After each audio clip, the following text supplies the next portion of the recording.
Welcome back to part 8 of What If Naruto Was Told the Secret Behind the Shadow Clone Jutsu. Make sure to like and subscribe as it motivates me to make more videos in the future, and as always link to the fanfiction is in the description. Chapter 22, Perverts and Training. Naruto grinned as he stood in front of a disgruntled Jiraiya, who was looking like he wanted to be anywhere but there. They were a little ways away from the hot springs the two had met at yesterday, and it was obvious that the man would rather be peeking than helping him. "So what am I gonna learn today, Ero Sennin?" asked Naruto. "Damn it, brat. What did I say about respect?" Jiraiya shouted. What was it with the youth of today being disrespectful to their elders? Naruto rolled his eyes. "Fine, oh great Ero-sama. Now what are you going to teach me?" Jiraiya's eyes twitched a bit before he sighed. I swear if he wasn't Minato's kid. Biting his thumbs, he went through a few hand seals and slammed it into the ground. "What I'm going to teach you is this. Kuchio's no Jutsu, summoning jutsu." There was a puff of smoke, and when it cleared, a large toad about 3 sizes larger than Naruto appeared. It opened its mouth and stuck out its tongue, setting the scroll it held on the ground. "You're going to let me sign the toad contract?" asked Naruto, blinking in surprise. He had not actually thought the perverted old man was going to teach him something like summoning. Not only was it considered a Jonin-level technique due to the chakra requirements, but summoning contracts were considered sacred by many ninja. Most summons were held within a specific family or clan, such as the Saru monkey summoning contract that was held by the Sarutobi clan, and the blonde knew for a fact that Kakashi's dog summons was a Hitaki contract that the man's father had used before him. And while the toad contract was not a clan-owned contract, it was easily one of the most prized. Along with the slug contract, which was held by Senju Tsunade, one of Jiraiya's old teammates. It was this contract along with that one and the snake contract that had helped Jiraiya, Tsunade and Orochimaru earn their title of Sannin during the Second Great Shinobi War. Needless to say, Naruto knew of the honor he was being presented with. Jiraiya nodded. "Of course, I accepted you as my apprentice, didn't I? That means you get the special privilege of being one of the few summoners for the toad contract. Now just sign your name in blood and give your fingerprints." Naruto grinned as he opened up the contract. He bit his thumb and signed the scroll. As he did, he looked at the scroll and saw the name that was next to his, Namikaze, Minato. Jiraiya looked over at the blonde when he said that. "Yep, that's the Yondaime Hokage's signature. That just goes to show you how awesome this contract is, and how privileged a snot-nosed brat like you are to sign it. PSHT. Whatever, the only privilege I see is that it's signed by the Yondaime. However, if an old lecher like you is its holder, perhaps I would be better off finding another contract." Naruto grinned when Jiraiya's eye twitched. "So what do I do now?" "Now you have to sacrifice some blood each time you use this jutsu and then make these hand seals." Jiraiya showed Naruto a set of hand seals to summon. "Now let's see what you can do." Naruto nodded as he bit his thumb and went through several hand seals. Kuchio's number jutsu. There was a puff of smoke as the spiky-haired blonde slammed his hands on the ground and a small summoning seal array appeared under it. When it cleared, there was a small orange toad with black spots wearing a blue vest. Said toad lifted up a webbed hand in a wave. "Yo. I'm Gamakichi, who are you?" Naruto looked at the toad for a moment before he grinned. "Yo. I'm Uzumaki Naruto. Nice to meet you." Gamakichi grinned. "Nice to meet you too. You got any candy?" Sure. Hold on a moment." Naruto reached into his pouch and pulled out a box of Pocky. Hey, he may be a ninja, but he was still a teenage kid. "Here you go. It's not quite candy, but it's pretty damn good." Somewhere within Hai no Kuni, Uchiha Itachi stopped walking as he felt a strong urge to pump his fist in the air. "Hey Itachi, is something wrong?" asked his Akatsuki partner. Itachi looked over at his large counterpart for collecting the biju. "No, let us continue moving, I want to be at the next village before nightfall." "Hey cool." Gamakichi took the box and grabbed one of the chocolate-covered breadsticks. He munched on them as he jumped on top of Naruto's head. "These are pretty good. You know something, you're alright. Mind if I stick around?" "Sure." Naruto shrugged, before looking over at Jiraiya. "How was that Ero Sennin?" "Not bad," Jiraiya said, not letting that he was impressed. He had only been able to summon tadpoles his first time. "How much chakra did you use?" Naruto blinked as he looked up. "About as much as I would for 8 cage bunchins." Jiraiya nodded. That's not bad, that means your control must be pretty decent. Normally summoning a toad of Gamakichi's size and status would be about 4 kg Bunshin worth if you had perfect chakra control. The large white-haired man eyed Naruto speculatively. Alright, why don't you use more chakra this time? Going through the hand seals again, Naruto summoned more chakra for the jutsu, a lot more chakra. So much in fact that Jiraiya actually began to sweat when he felt the amount being used. Kuchio's number jutsu. This time there was an enormous puff of smoke that covered nearly the whole clearing. Jiraiya. Jiraiya, you lousy perverted lecher. Why did you summon me?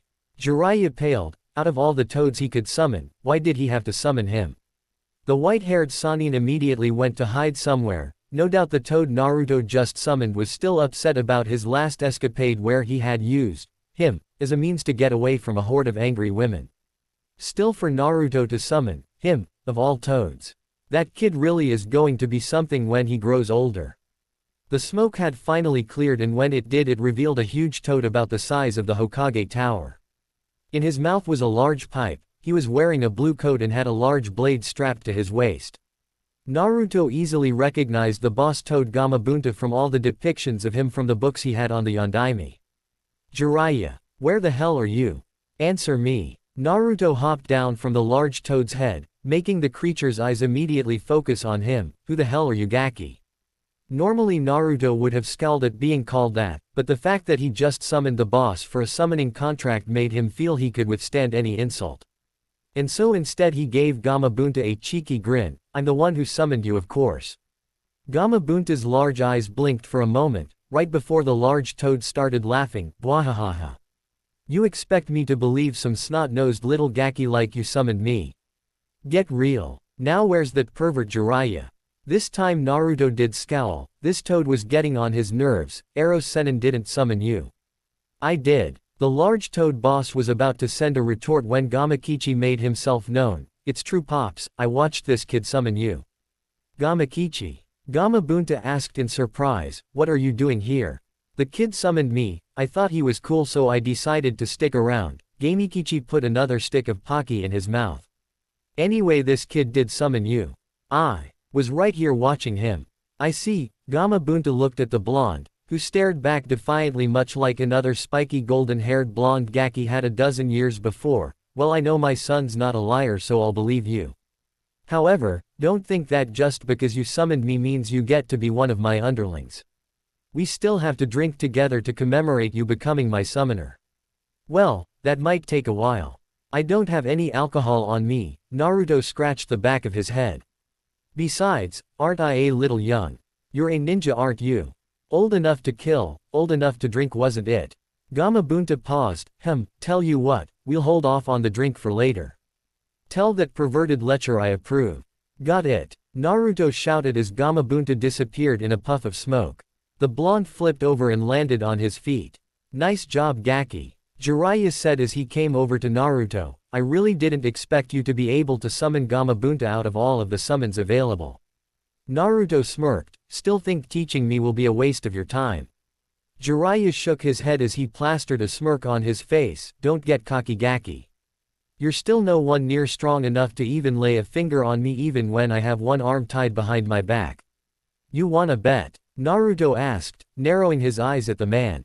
He had come a long way since the academy, and was infinitely more patient and calm than he used to be. Well, calm so long as he was in battle situations and moments that may actually require him to use his brain.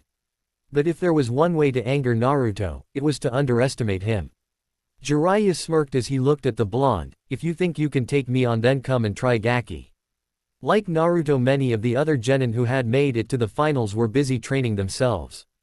489, 490, 491, 492. Lee grunted as he continued doing handstand push-ups, on his thumbs. Standing next to him was made a guy who was shouting out, youthful encouragement. That's it, Lee. Sweat. Sweat and let your flames of youth explode. Rather than work on anything new, the pair had decided to simply up Lee's training regime, increasing his weights near daily, making him run around Konoha with boulders on his back, making him destroy said boulders with his fists and feet afterwards. essentially trying to increase his strength and speed to epic proportions with an insane training method that only they could come up with. 499, 500. Lee pushed himself into a flip and landed on his feet. Yosh. I finished. Ate boy Lee. Guy gave his student the nice guy pose. Now that you have finished your youthful warm-up, it is time to engage in a spar to fan your flames of youth. Come on Lee. Yosh. Lee shouted as he charged at his sensei, disappearing in a burst of speed. Guy grinned as he too disappeared. A few seconds later the sounds of fist hitting fist echoed throughout the training field as many trees were destroyed and the landscape became more crater and hill-like than before. Neji was sweating as he looked at the training dummy he was practicing on.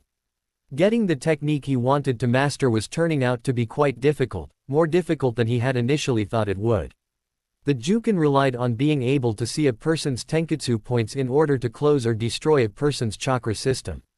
By using a dummy he had to make an estimation on where the chakra system would be on a person, and go from there. That meant that in this case at least, the Byakugan was useless since the dummy did not have any chakra coils. It was even more difficult because no two people had their tenketsu in the exact same spot. While all chakra systems were very similar to each other, the minute differences in where the tenketsu points were located meant all the world when dealing damage to them. If the hit was not 100% accurate, then the attack, while painful, would be useless in closing a person's chakra coils. Still, he was determined to get this technique down. He knew that he was going to need a trump card in the finals. That Uzumaki boy had proven to be stronger than he had anticipated when the blonde beat Gaara. Though he doubted he would need this for him, the blonde was still the dead last of his class. But even so, it was still wise to have just in case. Besides that, there was also the Uchiha to contend with, another genius from a powerful clan, and the last of his clan too. He had not gone into town much, but many people were riding on the Uchiha to win it all. Neji scoffed at the thought. The boy was good, no doubts there. But Neji was still certain he would win. After all, it was his fate to win. Whoosh whoosh whoosh whoosh whoosh whoosh. Thunk thunk thunk thunk thunk thunk. Tenten brought her arm back in after throwing the kunai. Like always, she hit all of her intended targets. Her aim was perfect. However, even as she looked at her kunai, the bun-haired weapon user frowned as she thought of her opponent. She was up against that Suna Kunoichi, Tamari, in the first round.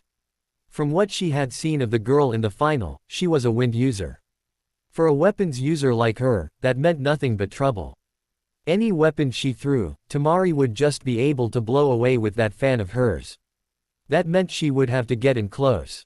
However, there was still a problem with that course of action. Tenten would have to find some way to close the distance between them in order to use close-range weapons.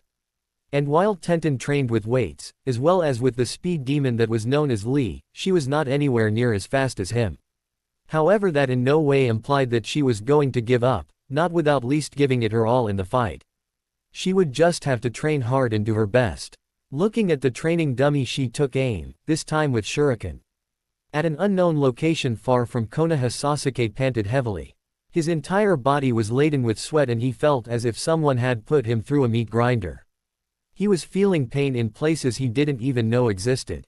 Sasuke had always prided himself on being a good shinobi. In the academy he trained well above and beyond what was required, spending most of his nights training to the point of exhaustion. He would push himself till his muscles burned and his body ached, going far beyond his body's physical limitations. Apparently he had not even begun to scratch the surface of understanding what hard training really felt like. Almost as soon as Kakashi had finished paying a visit to a still unconscious Naruto, he had taken Sasuke and left the village. It was here that he began to pick apart Sasuke's abilities and skills piece by piece. And he had started with the Sharingan. "Activate your Sharingan," Kakashi demanded.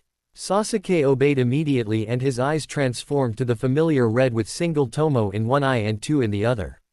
"I'm sure I don't need to tell you, but for the sake of review I will anyways. These eyes will allow you to track and memorize any movement, not only slowing down the perception of time but allowing you to copy your opponent's movement. With a lot of training and practice you will eventually get to the point where you will actually be able to mimic your opponents so quickly, it will look like you're moving before your opponent does." Sasuke nodded, he already knew all of this. "Now I'm going to punch several centimeters below your solar plexus. I want you to stop me." It was here that things had become hard for the Uchiha. He had thought he had been prepared, he had his Sharingan, he could track Kakashi's movement and so stopping them should be easy. At least that was what he had thought. It turned out the Sharingan had a large weakness. It did not matter how well he could track an opponent's moves, if said opponent was far faster than him. Kakashi had hit him hard. Despite the fact that he had seen it coming, Sasuke had not been able to react in time. While his eyes may be able to keep up with Kakashi, his body had simply not been up to the task. And so it was with that Kakashi had forced Sasuke to work on his speed. To do that, Kakashi had Sasuke copy Lee's movements and then push his physical body to mimic those movements, while in combat with Kakashi. Needless to say, Sasuke felt like he was one large bruise at the end of each day. "Alright Sasuke, break's over. Time to get back to work," Kakashi ordered, making Sasuke, who was lying on the ground panting, groan. Naruto was left panting on the ground as Jiraiya stood over him. It had been a week since they had met, and since Naruto had shown he was more than capable of summoning, the Sannin had decided to help him with his taijutsu. Which basically consisted of him beating the living shit out of Naruto every time they sparred. When the man had said he would beat Naruto one-handed, he had not been kidding. The half-demon shinobi had known that the difference between himself and a Sannin was large. His defeat at the hands of Orochimaru in the Forest of Death had proven that. However, his spars with Jiraiya had really shown just how large the gap between their abilities truly were. The difference between a genin, even one as skilled as him, and a cage-level shinobi was like the difference between a human fighting a Biju. It was less of a fight and more of a wholesale slaughter as the Toad Sennin continued to shove his foot off Naruto's ass. The only difference the blonde had been able to discern between fighting one of the legendary Sannin and a Biju was that he could not seal Jiraiya into another person or object in order to win. It was a frustrating turn of events for the blonde, who was not really used to getting beaten so handily. Every day after Naruto had made his clones to work on whatever he had set them to do, he would meet Jiraiya in that clearing and they would spar. And Naruto would lose. Badly. The worst part for Naruto was that Jiraiya still had yet to use more than one hand to defeat him. "Not bad Gaki, you managed to make me move from this circle." Jiraiya smirked as he indicated that he was out of the circle he had set up and stayed in while he pounded the crap out of his apprentice. "However, it looks like you're still 100 years too soon to beat me." Said blonde tried to glare at the man as he lay on the ground, but considering how exhausted he truly was, it was completely ineffective. "Shut up, Arrow Sennin. Just you wait. I'm gonna kick your ass, eventually. If some snot-nosed little brat like you actually manages to beat me, then that just means I've lost my game and deserve to get my ass kicked," Jiraiya replied as glibly as possible. He would not admit it, for fear of Naruto's head getting too large, but he had been impressed with the blonde. He had heard of his fight with Gaara, who, if Jiraiya's reports were to be believed, was an unstable Jinchuriki, but hearing reports on how strong the boy was and actually seeing it were two different things. Naruto's speed was easily Jonin level, or what could be considered the standard for a lower-level Jonin. Most if not all Chunin would have trouble just seeing Naruto at his full speed, though even a rookie Jonin like Kurenai would be able to keep pace with the blonde. His strength was likewise impressive. Whenever Naruto had unleashed a full-powered punch, he could easily leave decent-sized craters, about 2 times the size of the blonde's fist. What's more impressive was that it was not chakra-enhanced like his teammates' punches, it was all muscle power. The kid also had a very powerful, though admittedly unusual fighting style, which seemed to be a mix of styles that he would just switch on the fly to suit the needs of combat at any given time. He still had a ways to go before he could take on someone of Kakashi's level, and even longer before standing toe-to-toe with Jiraiya, but the boy was easily making leaps and bounds each time they sparred. Naruto really had no comeback for that, since it was essentially true anyways. "Shut up." Jiraiya chuckled. "Alright, break time's over, get up so I can kick your ass again." Naruto muttered about abusing perverted senseis as he got back up on wobbly legs and took his ass kicking like a man. "Stupid Arrow Sennin. Kami, it feels like someone chewed up, spat me out, stepped on me and then let their dog do it." Naruto winced as he moved his arm in a circular motion, just that base function seemed to hurt. "You know, you've been moaning and bitching after every spar you have with him," Kyuubi commented as she decided to tease her container. "You're starting to sound like that Hyuga boy." Maybe you should start talking about how it's your fate to get your ass kicked. That's because I always end up as a giant bruise every time I fight him. Naruto scowled as he thought of the many ass kickings he had received at the hands of the perverted ninja, and I do not sound anything like that asshole. Don't compare me to him. Kyuubi smirked as she took secret enjoyment out of the blonde's suffering. Stop complaining, you'll be as good as new tomorrow. You know you're really lucky, anyone else would have felt even worse tomorrow, but you'll be right as rain. Naruto sighed, I guess you're right. Of course I am Naruto-kun. Naruto rolled his eyes as he heard Kyuubi add the new affectionate suffix to his name. After their little moment when the vixen had been, down in the dumps. Depressed. He was not quite sure what to call it, and she vehemently denied having any feelings of sorrow for him beyond what it meant to her reputation. Really all Kyuubi was known for was nearly destroying Konoha, so he did not know how the villagers' hatred of him reflected on her, though he had long since realized that arguing with the vixen only made things worse. Whatever the case, after their talk Kyuubi had taken to adding the kun suffix to his name when they spoke. He knew that she was teasing him and trying to goad him into saying something stupid she could capitulate on and tease him mercilessly. It was something he had found out during this month. Kyuubi had an instinctual urge to tease, mock and otherwise goad others, either to annoy them or to somehow further her own goals. It was so instinctual that Naruto was sure Kyuubi did not even know she was doing it. Thankfully Naruto was beginning to learn how to not let her get to him, mainly by responding to her words in kind if for no other reason than to not let her win. That was exactly what he was about to do now, however he was distracted when he heard a very loud and very familiar voice echoed from one of the stalls. And then, that, tard, he said, no. Naruto turned around to see himself staring at a familiar dango stand, and the only other place besides Ichiraku's he could eat, since Anko had threatened the shop owner with castration when the man refused to let him eat there. Sitting at the bar was Mitarashi Anko, currently drinking a bottle of sake, straight from the bottle. Next to her Naruto recognized the Jonin sensei for Team 8, Yuhi Kurenai. Can you believe that bastard? Anko was saying to Kurenai, her voice slurring from all the alcohol she had drank. I try, and practically throw myself on him. And he. Kurenai sighed as she patted her friend's shoulder. It's all right Anko-chan. There are plenty of other fish in the sea, besides, he really doesn't deserve you. Anko-chan. Kurenai-sensei. Naruto greeted as he walked up to the pair. The two turned their attention towards him. Anko's face literally lit up like a Christmas tree. Gaki. She greeted, trying to hug him, not realizing that the distance between them was too far, and almost falling on her face were it not for Kurenai catching her. Just the person I wanted to see. Naruto looked at Anko for a moment before turning his attention to Kurenai with an expression that told the raven-haired beauty that he had seen the currently wasted woman in this state often enough not to be bothered by it. How much has she drank? Kurenai looked at the boy curiously for a moment before she sighed and pointed a trash can, one which Naruto was noticed was literally filled to overflowing with empty sake bottles. I see, was all Naruto said. He had seen Anko drink plenty of times. In fact, whenever they went to get dango she always got at least slightly buzzed. However, he had never seen her so drunk she could not even sit in a chair without swaying. What exactly happened to her? I've never seen her this drunk before. Kurenai raised an eyebrow at the boy.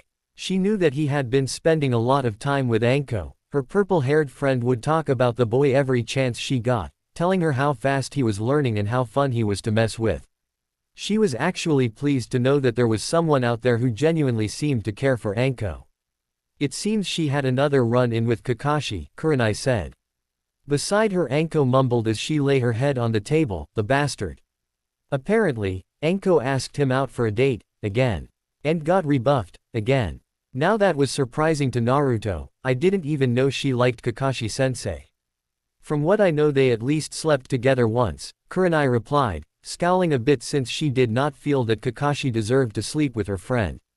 I don't think she really likes him, at least I hope she doesn't. The woman scowled at the thought of Anko liking that open, smut-reading pervert. Naruto sighed as he looked at Anko, who was starting to make incoherent mumbling noises. Well, whatever the case, I think she should probably head home. Last thing we need is her passing out here. Good luck with that, Kurenai snorted in a very unladylike manner. I've been trying to get her to move for half an hour, nothing seems to work. Maybe you're just not using the right motivation, Naruto suggested as he moved over to Anko, putting a hand on her shoulder. Hey, Anko-ne-chan, I think it's about time we get you home. Was at home? Anko looked at Naruto for a moment with squinted eyes. Oh, hey Gaki, what are you doing here? Naruto's sweat dropped. I've been here for 15 minutes, Ne-chan.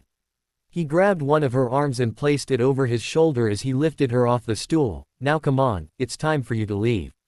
Don't wanna, Anko protested, though she was so far gone there wasn't much she could actually do. Naruto did the smart thing and ignored her. Kurenai-sensei, can you help me get her home? I have no idea where she lives, and she's far too drunk to give me proper directions. Sure thing Naruto, Kurenai replied and stood up as well. Just follow me. Naruto nodded as he followed Kurenai while practically dragging a wasted Anko. They moved around the village causing many curious stares as they passed. When Kurenai finally got to the apartment, she helped Naruto drag Anko up the stairs before getting out a set of spare keys. She opened the door and gestured for Naruto to enter. While I would like to stay and help you with her, I really need to be somewhere. I had an important meeting I was on my way to when I ran into Anko, so I'm already running fairly late, Kurenai said. Oh, are you and Asuma-sensei going on a date? Naruto asked with a raised eyebrow. Almost immediately Kurenai turned bright crimson, causing Naruto to laugh. What makes you say that? She stuttered a bit, not used to actually being called out on something like that. Naruto grinned. I play shogi with Shikamaru and Asuma often enough to know that you have Asuma-sensei completely whipped. Naruto laughed again when he saw Kurenai's shocked and embarrassed expression. Deciding he had done enough teasing, he thanked her for helping him and promised to take care of the rest.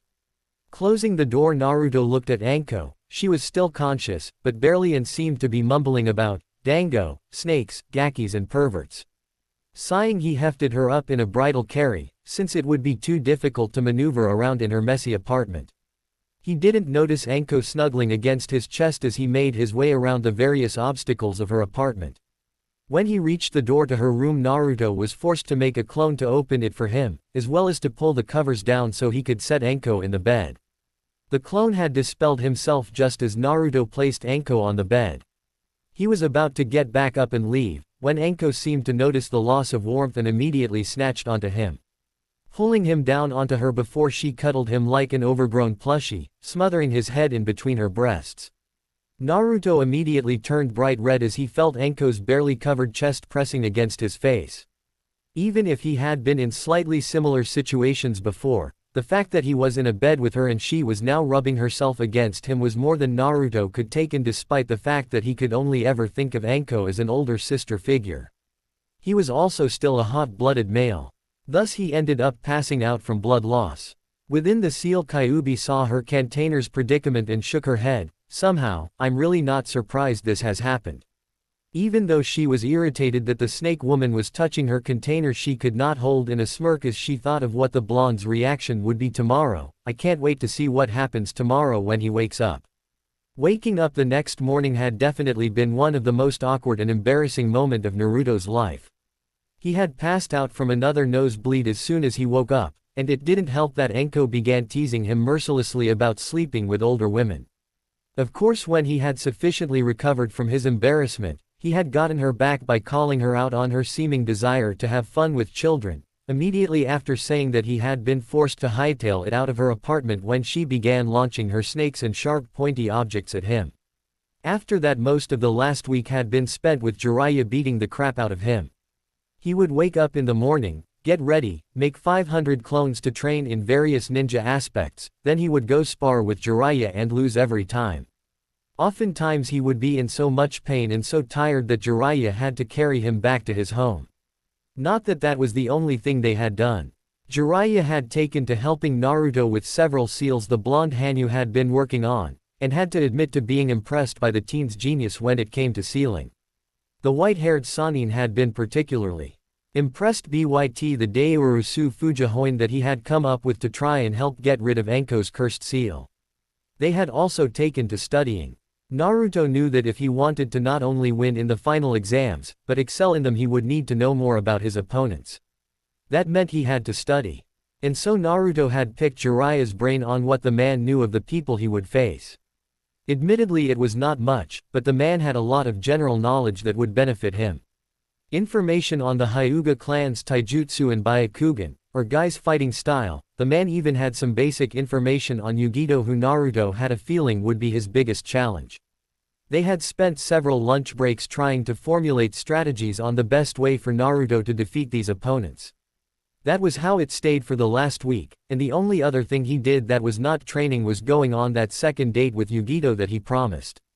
Thankfully, she had realized that he was not welcome in any restaurants except one, and so they had gone to Ichiraku's. After that, Naruto had escorted her around Konoha. She had been in Konoha for a little over a month but had not really taken the time to see any of its sights.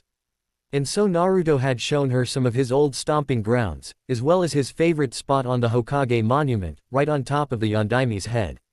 Soon enough, the day had finally came for the final stage of the Chunin exams.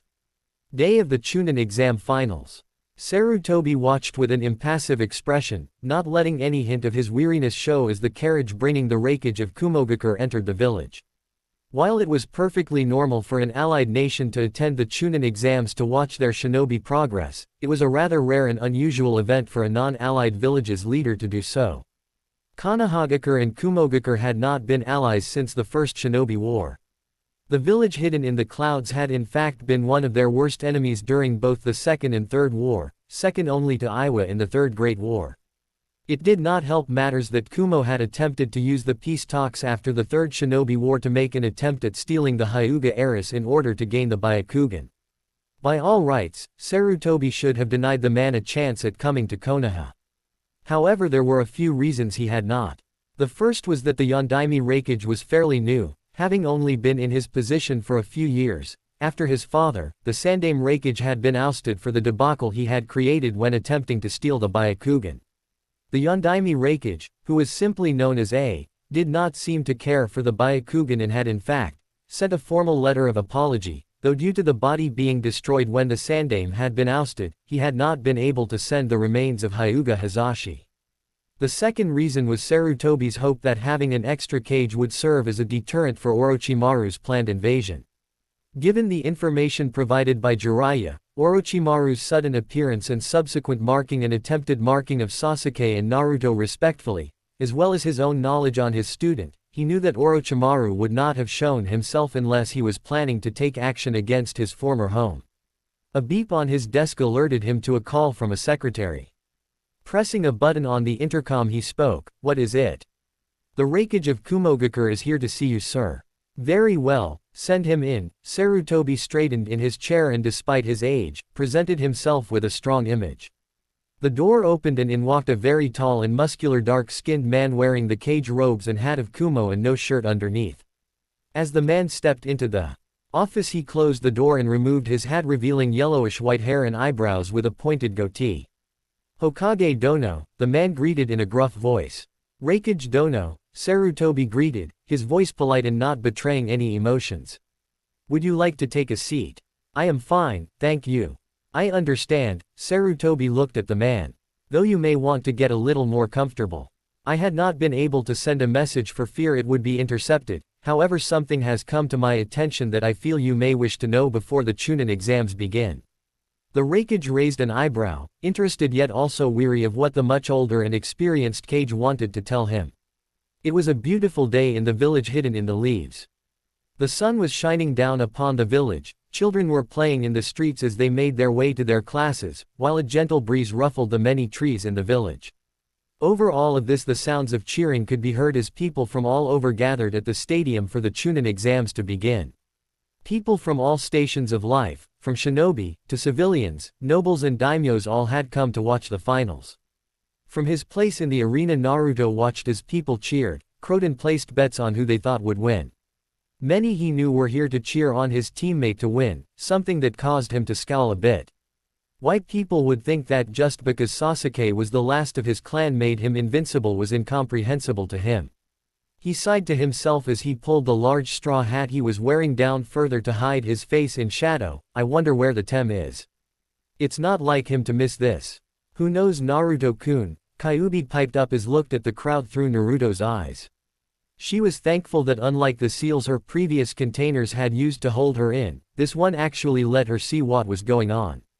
Hitaki is likely going to make the prick late. We both know how bad he is about being on time. I guess. Still you'd think for something this important he would make sure the Tem was on time. Naruto looked around at the other participants from under his hat. I guess the Tem feels confident that he won't be disqualified because of his heritage. Kyuubi scoffed, just another reason to dislike humans in my book. They always did place too much stock on clans and heritage. It was this way thousands of years ago as well, when the ninja world was just starting out. That, actually sounds kind of interesting. Think you could tell me about it after I kick ass here? Naruto could almost feel Kyuubi's smirk through the seal. If you do well I might. Up in the cage booth Sarutobi Hiruzen was looking down at the contestants, frowning when he noticed that Uchiha Sasuke was missing. I swear if Kakashi makes Sasuke late for an event such as this. Sir, there is still no sign of Uchiha Sasuke, one of his Jonin bodyguards said. We have a few squads searching for him, but so far no luck. Sir, do you think it's possible that Orochimaru already got to him? The Sandaime scowled at the thought, but before he could comment on it he caught sight of his two guests.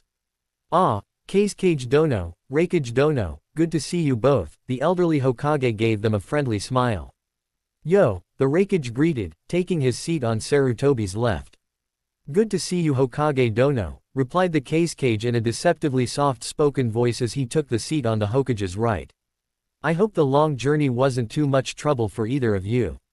It was a little boring, but there was no trouble, the Raikage replied. I had no problems getting here, the Kazekage offered. Though it is a good thing these exams are being held here this year. You're starting to get up there in your years, Hokage Dono. I fear the trip may have been too much for you. Perhaps it's time for you to decide on who will take your place as Hokage. The old Hokage let out a low chuckle. Please, don't treat me like an old man. I still have plenty of years left in me. No, I feel I'll be doing this for some time yet. Standing up Sarutobi made his towards the railing before giving his announcement, thank you for coming. I would like to welcome you all to Konoha's Chunin selection exams. We will now begin the main tournament between the 10 participants who made it through the preliminaries. The crowd began to cheer as the Hokage finished his announcement. However, a few people were staring at the arena floor. Two of which were the Raikage and the Kazekage, both whom looked over to Sarutobi. Forgive me if I am wrong Hokage Dono, but I only count 8 participants, the Kazekage said. I think your eyesight might be getting worse in your old age, cuz that's all I can count as well, the Raikage put in. Sarutobi ignored the two comments as he went back to his seat, waiting for the matches to get started. Alright you guys, take a look. This is the lineup for the main matches. Shiranui Genma held up a sheet of paper with the matches shown on it. As you can see there will be 5 matches in the first round. Now while the arena is different, the same rules from the preliminaries apply here. This basically means there are none. Matches will be fought one-on-one until someone dies, is knocked unconscious, or admits defeat. However, if at any time I deem that a fight is over I'll step in and end the match, is that understood? Just one question, Naruto spoke up as he kept his face hidden behind his hat. What happened to the sickly-looking guy? I thought he was our proctor. Out of all of the people there only Naruto, Neji, Shikamaru and Yugito noticed the man wince. His illness came at a bad time and I was forced to sub, Genma replied. Any more questions? Everyone there shook their heads and Genma decided to get the matches started. Will Uzumaki Naruto and Hyuga Neji please step forward? All other contestants go to the fighter's booth. Naruto watched as the other participants left, leaving him with Neji. Man, I can't believe Naruto of all people is in the finals, Ino said as she sat next to her pink-haired rival for Sasuke's affections. Especially since he had to go through that Gaara guy, that kid was a monster. I know what you mean, Sakura said as she looked at Naruto. He's changed so much since the time when we were in the academy, sometimes I barely even recognize him anymore. He really has changed so much. Sakura looked around for a moment before frowning and looking around the stadium. I wonder where Kakashi-sensei and Sasuke-kun are. Man, I can't believe how stupid these people are to place their bets on that Hyuga kid, Enko said in her typical loud, uncaring and slightly childish voice. Kurenai looked at her best friend and smiled, so sure he's gonna win, are you? Enko gave the red-eyed beauty a grin, of course I am. Can you honestly picture the Gaki losing? Had you asked me that 1 month ago I would have said yes. Kurenai looked into the stadium where she saw the two contestants. She could not see Neji's face, but could very well picture the permanent sneer of arrogance the boy always wore. Naruto on the other hand was in clear view, but his face was hidden by his hat, yet she remembered the confident and slightly bloodthirsty smirk he had on his face, one reminiscent of Enko, and could imagine him wearing it now. However, after seeing him take on that Gaara kid, well, let's just say I know who to place my bets on. Which is why I put all my bets on the kid, Asuma. Interrupted the conversation as he sat himself down next to Kurenai.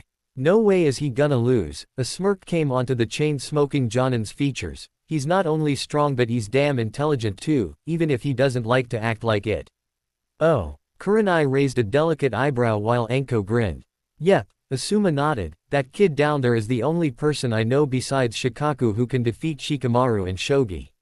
Watch closely, Hanabi, the Hyuga clan head said to his youngest daughter.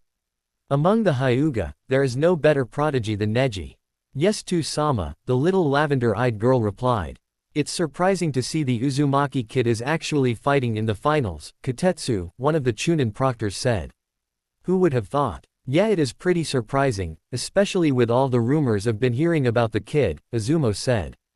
However, I fear it's all over for him now. He may have done well against other opponents, but that Hyuga kid is supposed to be in a class all on his own. Hinata looked at the blonde boy whose face was hidden under his hat. A small look of longing passed by for a second. You alright, Hinata-chan? Asked Kiba as he looked over at her. Hinata looked away from Naruto and towards Kiba. She gave him a smile before taking his hand in her own. I'm fine, Kiba-kun, thank you. Kiba gave the Hyuga heiress a grin. So who do you think is gonna win? I hope Naruto-kun win. Hinata said. I believe he will win. From what you told me of his match with Gaara, there's no way he could lose, Kiba reassured the girl. Anyone who can beat that monster isn't someone I want to mess with. Yosh, show us your flames of youth. Lee cheered as he looked between his two rivals. Since he was not sure who to cheer for, he decided on both of them. Lee, can't you ever just tone it down a bit? Asked Tenten. But if I were to do that, my youth would diminish, Tenten-san, Lee said. I cannot allow that to happen. In order to show people how to stoke their flames of youth, I must continue with my youthful encouragement. Tenten sighed at her teammate before turning back to the arena floor. She knew who she wanted to cheer for, but because it felt like betraying her teammate she only said it in her mind, good luck Naruto-kun. This looks like it's going to be an interesting match, kitten. Asked Nibi. It is, though I doubt the so-called Hyuga prodigy will be able to defeat Naruto-kun. Yugito commented as she turned her attention away from the loud shouts of Lee and back to the arena. So sure of your man are you? Yugito smirked, not really denying nor encouraging her tenant's claim. Of course he'll win.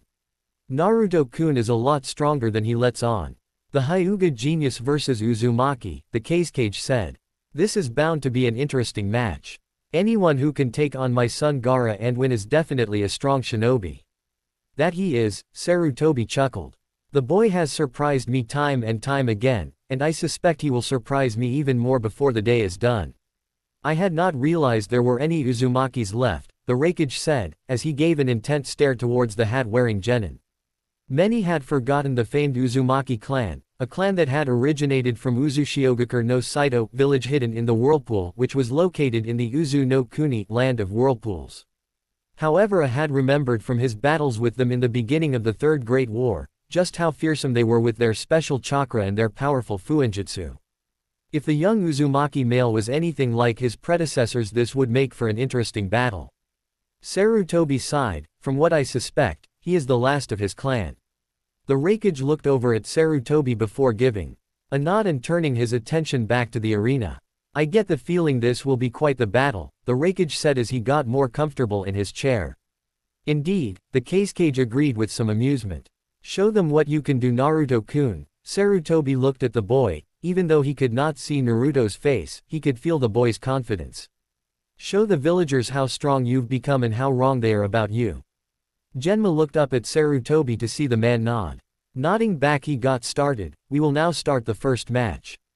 Uzumaki Naruto vs. Hyuga Neji, Hajime. Once the words were out, Neji activated his Byakugan and slid into the Juken-style taijutsu stance. Naruto smirked as he took off his hat and threw it towards the wall where a Kage Bunshin was already there to catch it. He then moved into his own stance. As the two stared each other down, the crowd grew silent and watched with looks of excitement and curiosity. Not many knew about the young Uzumaki, but everyone had heard of the Hyuga genius and was expecting to see how strong he really was. Naruto let a grin take over his face as he felt his blood begin pumping. He felt adrenaline racing through his veins at the thought of a fight. Looks like this party's about to begin, EHQ-chan. Within the seal, Kyuubi smirked, summoning herself a bowl of popcorn. How she was capable of creating food within the seal was something not even Naruto knew, which she began to munch on. So it does. I doubt you need it, but good luck, Naruto-kun. Thanks. Naruto felt his blood begin to boil with excitement due to the coming battle. He was really going to enjoy pounding this prick into the ground. Time to get this party started. Chapter 23, Battle of Fate. The entire arena was oddly silent as the two contestants stared each other down, almost as if they could feel the tension that was beginning to rise as the two contestants glared at each other, each waiting to see who would make the first move. You should give up, Neji advised as he decided to give the blonde a way out and save himself from the disgrace of losing. You will not win here today, it is your fate to lose here. Naruto blinked a few times as he tilted his head to the side, looking almost like he did not understand what the white-eyed prodigy was saying. My fate. Yes, that is right. It was your fate to lose to me. The moment I was made your opponent, your fate was set. Neji said, an arrogant smirk on his face. People are only as talented as fate allows them. A person's abilities are predetermined the moment they are born into this world. Kami, what is it with this guy? Asked Naruto, who was starting to get sick of hearing Neji's spiel about fate. Shaking his head, the whiskered blonde gave a derisive snort. Wow, listen to you flapping that mouth of yours. You know, with the way you go on about fate, you sound like fate's little whore. Neji scowled. Don't mock me dead last. The Hyuga prodigy calmed down again and smirked. It matters not what you say, fate has already made me the winner. You know, I think you would be better off as a priest than a shinobi with all this fate bullshit you're spewing. Naruto grinned, or perhaps I should say priestess. What with that long hair and your kimono, you're really pushing the definition of a gender bender, aren't you? Enraged at the insult, Neji charged towards Naruto, intent on wiping the smirk off of the blonde's face. However, before he could even get there, Naruto brought his hands into a ram seal. Kage Bunshin no Jutsu. 6 clones phased next to the blonde and charged at Neji, using their teamwork to keep the Hyuga prodigy from being able to actually dispel one of them. Whoa, who knew that kid knew a jutsu like the Kage Bunshin? Katetsu muttered. It is pretty impressive that he actually knows such a powerful kinjutsu, and a B ranked one at that. Izumo added, I know some jonin who have problems making that many clones. Katetsu smirked as he kept his eyes on the battle. It looks like this battle just got interesting. Neji grit his teeth as he blocked one of the clone's punches, only to be forced to jump back as another clone came in with a kick on his left. 3 of them charged in from the front in an arrow formation, while the other 2 came in from either side. Wait, there should be at least one more. He almost missed the clone that had come in directly behind him, where it managed to hit him in the back of the head and sent him to the ground. At the last second, he managed to lash out with a hand and dispel the clone before he landed on the ground with a dull thud. Neji was forced to his feet as the 5 others came at him. He blocked the first one coming in, then twisted his body to the right, dodging a kick from the clone on his left. The 3 clones in front came in, one with a high kick, one who swerved to the side and tried to launch an attack into his torso, and the last one who came in hoping to take his legs out with a kick. The Hyuga prodigy managed to jump over the low kick, while flipping backwards to avoid the high kick. He then landed on the third Naruto's outstretched hand and managed to strike out with a chakra-enhanced knife edge and hit him in the face. He then leapt back and waited for the rest of the clones to attack. It was to his surprise that all of the clones suddenly went up in a puff of smoke. Several shuriken came out of the smoke and towards Neji, who scoffed since he had seen them coming with his Byakugan. He blocked a few and dodged the last one that came out at him, letting it hit the ground a few feet away. It was then that Naruto decided to get into the battle himself. He charged at Neji and came in with right hook. Neji moved in to block it, but at the last second Naruto grabbed onto his wrist, the blonde yanked on the Hyuga prodigy and smashed a fist into his face. The crowd gaped as Neji skidded several feet back, holding a hand to his now split lip. You may think you've won some kind of victory with this hit, but I assure you it was only luck. Neji wiped the blood from his lip. Fate has already declared me the winner of this match, and no matter what you do, you cannot hope to defy it. So says the gender-confused priestess. Naruto shot back with a grin. Neji sneered as he charged in to assault the blonde. Grinning, Naruto began to duck, dodge and wave through Neji's attacks, using the untelegraphed and evasive moves of the Hubby Ken snake fist that he had picked up from his spars with Anko. Naruto was pleased to see all of the stretching he had done to be capable of the oddly angled and unpredictable movements had paid off. Neji seemed completely incapable of hitting him. The Hyuga prodigy nearly growled in frustration at not being able to hit the blonde. He increased the speed of his strikes, hoping at least one of them would wipe the blonde's smirk off his face. Naruto noticed that Neji's moves were getting sloppier and he decided to wait until he saw a good opening, one that came several seconds later. When Neji came in with a palm strike aimed at his chest, Naruto bent himself so far back he had to plant his hands on the ground for support. He used a foot to kick Neji in the wrist, knocking his attack off course. Then he came in with his other foot and managed to smash it into the Hyuga prodigy's chest. Neji let out a gasp of pain as he stumbled back a few steps, rubbing his chest to try and massage the pain out of it. Naruto came at him again, this time getting in close and attempting to land a devastating number of strikes on the Hyuga's torso. However, Neji had gotten used to fighting Naruto by now, and was able to avoid all of the blows while trying to get in his own. Naruto was able to dodge the attacks, however he was forced to back off when a few of them got a little too close for comfort. Jumping back, Naruto held up the wrist that held his gauntlet and shot out several kunai in rapid succession, while at the same time was going through a set of one-handed seals with his other hand. Kunai Kage Bunshin no Jutsu. Several kunai soon multiplied into several dozen kunai, all of which were flying towards Neji.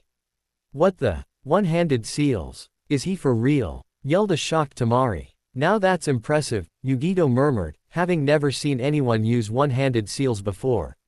While it is impressive, I wonder why he hasn't used any other abilities yet. Nibi mused. Or Kyuubi. Maybe he's trying to prove a point. Yugito commented as she watched the battle, or maybe he doesn't need to. I doubt this Hyuga child is much of a threat to Naruto-kun. What could he possibly want to prove? I don't know, I just saying it may be something like that. After all, Naruto-kun doesn't seem to get along with him. The two of them not getting along was an understatement from what Yugito could tell. Naruto seemed to have an extreme dislike towards the so-called Hyuga prodigy, and from what she had gathered from some of her conversations with her fellow blonde, it had started long before Neji's battle with Ayako during the preliminaries. Of course it could have something to do with the boy's attitude. Neji seemed to have some odd belief that fate controlled everything, and that fate somehow owed him because, at least according to Neji, fate was on his side for just about everything.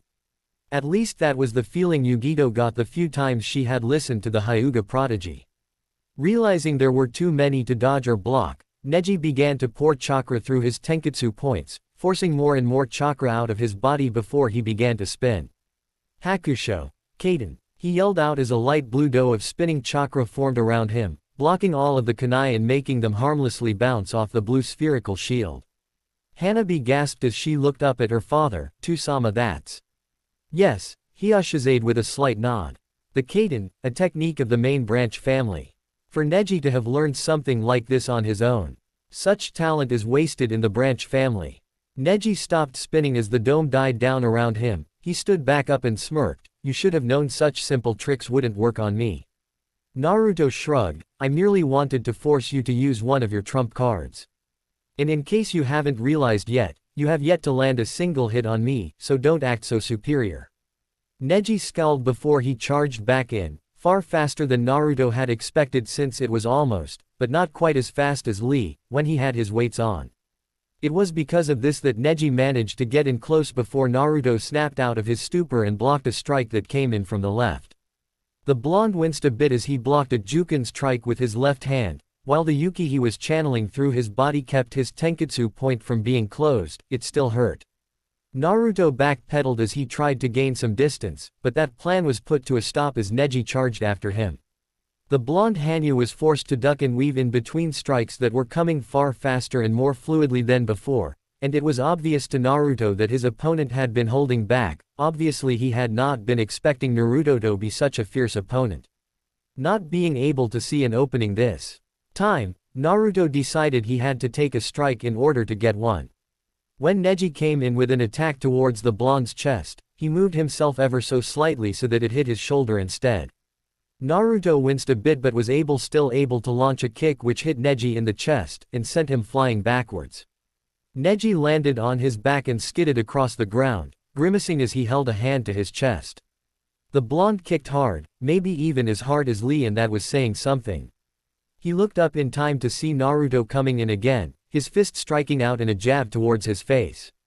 The Hyuga waited until the last second, timing an attack of his own while swatting Naruto's attack away with a Juken strike. Naruto hissed a bit as he felt the sting from the attack. Thankfully it did not stop him from dodging the next strike from Neji, before jumping back a bit to gain distance. He shot several Senbon from his gauntlet, forcing Neji to deflect them rather than charge in. Naruto used that time to form a Yuki whip, which he instantly used the lash out at Neji with.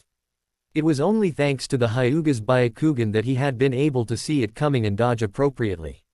Seeing Neji dodge the first strike, Naruto formed another whip in his other hand and began attacking the Hyuga prodigy with both of them. Neji did his best to dodge and when he was incapable of that, tried to block. However, he soon found a problem when he tried to block the attack. Even after setting a layer of chakra over his hands to protect him from the whip, he would still get injured. Whatever that whip was made out of, it was most certainly not chakra, or it was made out of a very strong chakra that he had yet to encounter. Strong enough that even being protected by his own chakra, the Hyuga branch member still felt the burn marks appearing on his hands as Naruto attacked. Having had enough of the blonde's constant barrage with that odd purple whip of his, Neji charged in, using his Byakugan to its full advantage to dodge the attacks. When he closed in, the Hyuga launched a Juken strike to Naruto's stomach.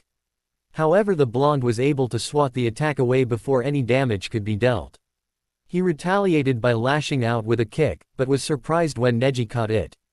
However, before the Hyuga prodigy could make an attempt at closing any of his Tenketsu points, Naruto jumped into the air and spun around while launching a heel kick, forcing Neji to let go of his leg and jump back. The two eyed each other wearily, using the small pause to catch their breath. Yosh! This fight is turning out to be such a youthful battle.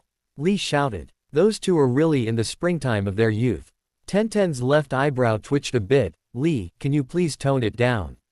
I'm trying to watch the battle. You know, ever since I started training with Ten-chan and bushy brows, I've always wondered. Naruto narrowed his eyes at the Hyuga.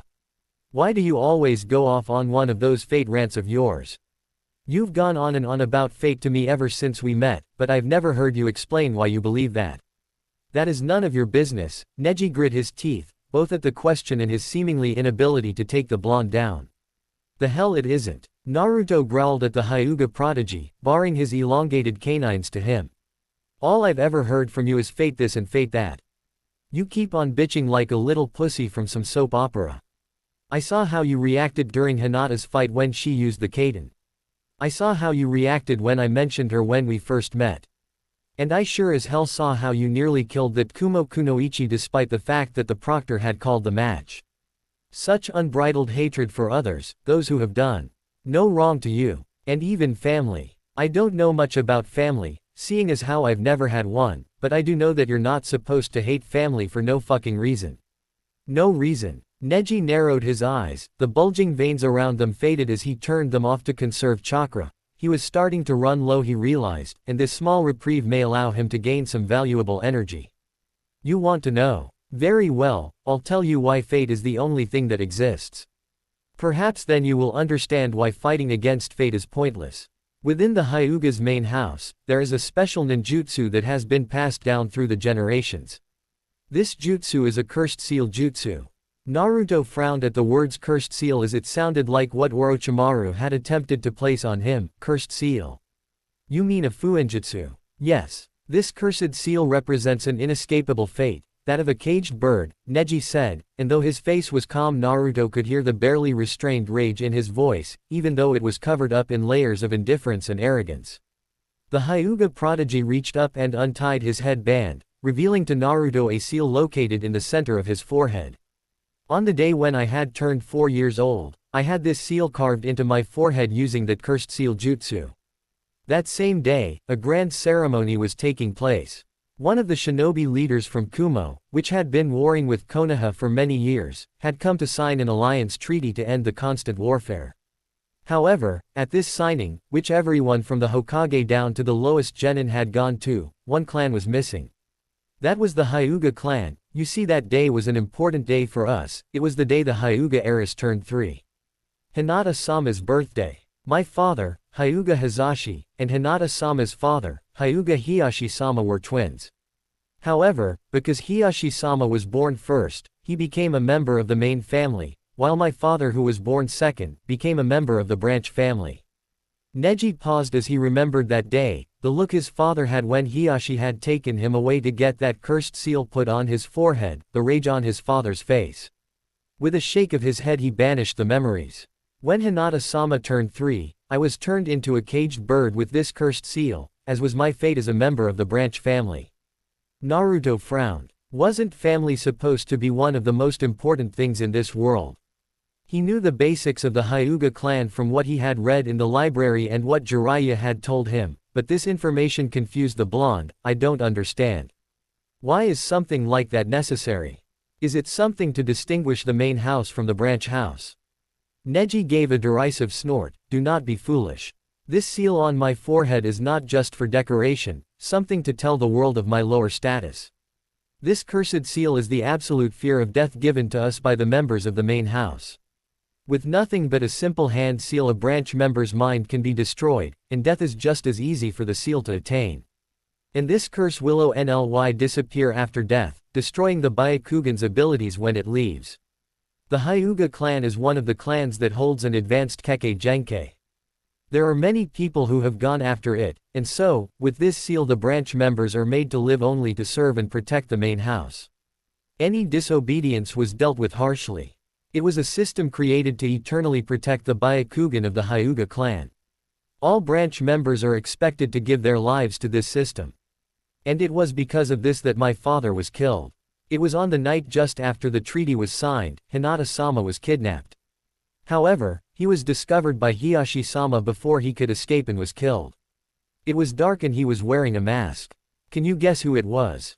Naruto frowned for a moment before a look of understanding came to his eyes. You mean it was? Yes, it was the leader of the Kumo shinobi who had just signed the alliance treaty. It had been clear that he was after the secrets to the Byakugan from the beginning. But with their leader killed in the failed attempt, Kumo made a demand from Konoha for breaking the alliance. Of course Konoha argued with them, and it had almost come to war. However, Konoha had made an under-the-radar deal with them in order to avoid that outcome. Having grown a lot in the past 6 months, not just in body but in mind as well, Naruto was able to come to the conclusion about where this was going. They killed your father, didn't they? Neji set his mouth in thin line. Yes, they did. You see, Kumo had always wanted the Byakugan after seeing its strength in the Third Shinobi War. They had demanded the corpse of Hiyashi-sama, and in order to avoid a war, Konoha agreed and the war had been diverted. But it was not Hiyashi-sama that had been given to them that day. No, instead my father was killed to replace Hiyashi-sama. Everyone in the audience had gone silent as they tried to process this information. Hiyashi had bowed his head in shame. Neji did not know the true story of what happened, but it still brought immense sorrow to the Hyuga head to see his nephew's suffering. The Raikage too looked rather ashamed. He had not agreed with the plan, and had in fact voiced his dissension over it, claiming they did not need the Byakugan and that to try and retrieve it was an act in pointlessness since Konoha would never willingly give up its secrets, and had they gone to war it would have been more costly for them than for Konoha. However, he had been the only one who had disagreed, at least, until the plan had failed and they lost both one of their shinobi and a chance at the Byakugan. He was glad that the Sandaime Raikage had been executed because of the debacle. While the man may have been his father, he had always been more loyal to his village than his old man. After all, it was his father who had ordered the Hachibi to be sealed into his brother, and in a sense it was his father's fault that his brother suffered as he had due to that decision.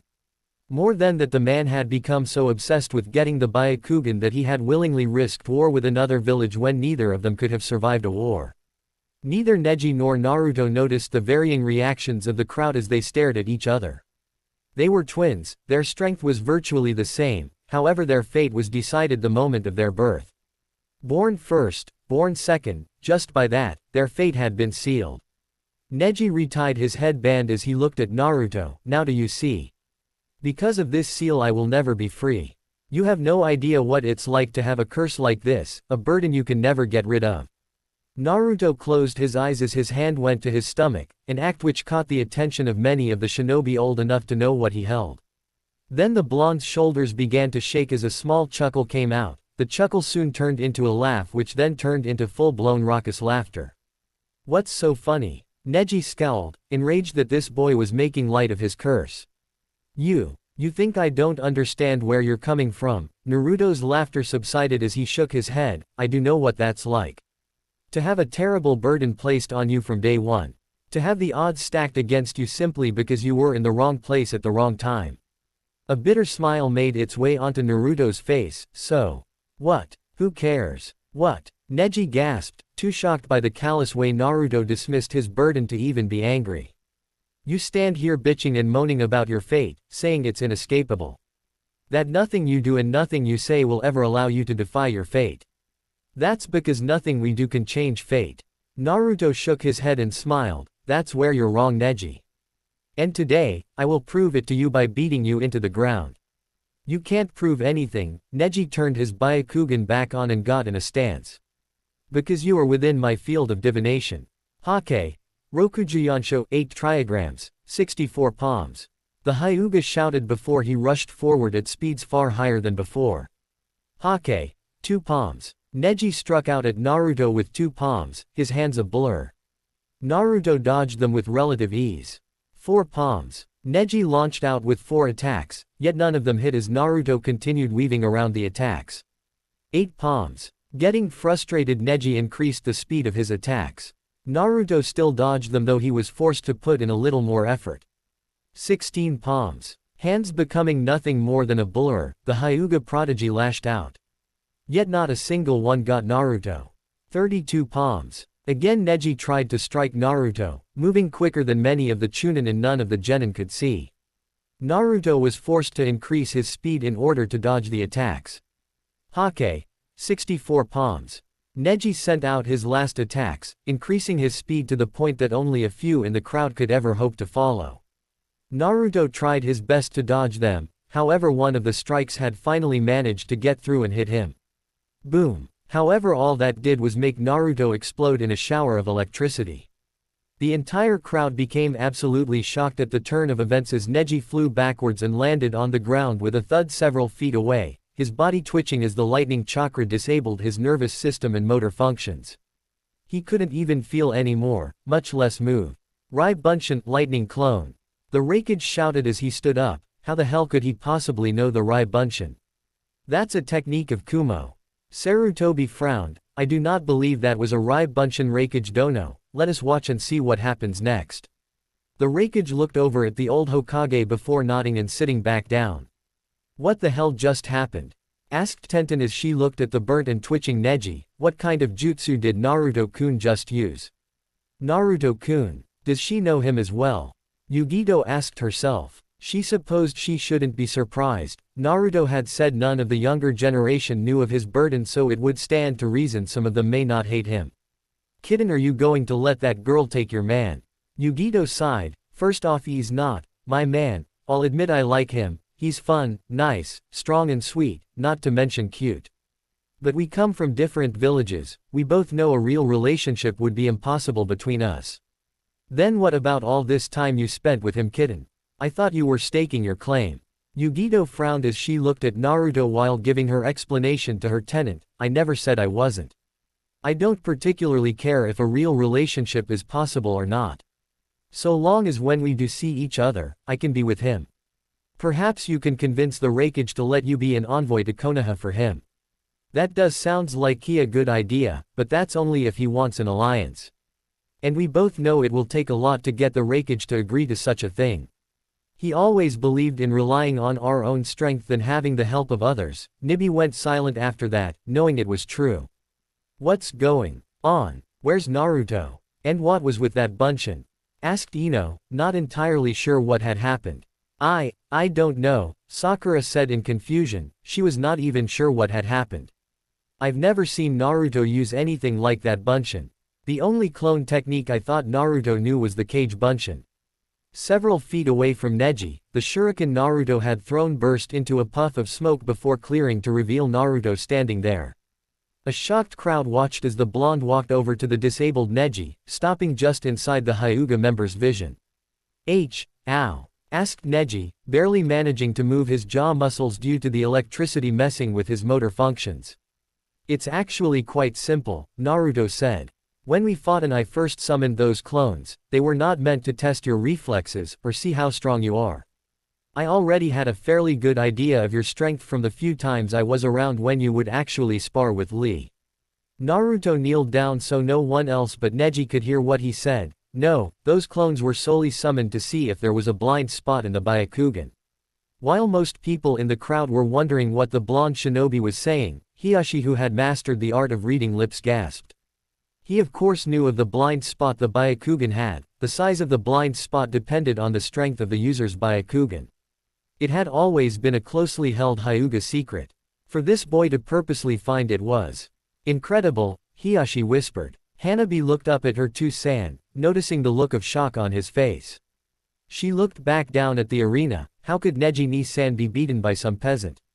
Naruto smirked as he noticed Neji's shocked look. Yes, I always heard about how the Byakugan offers its users 360-degree vision.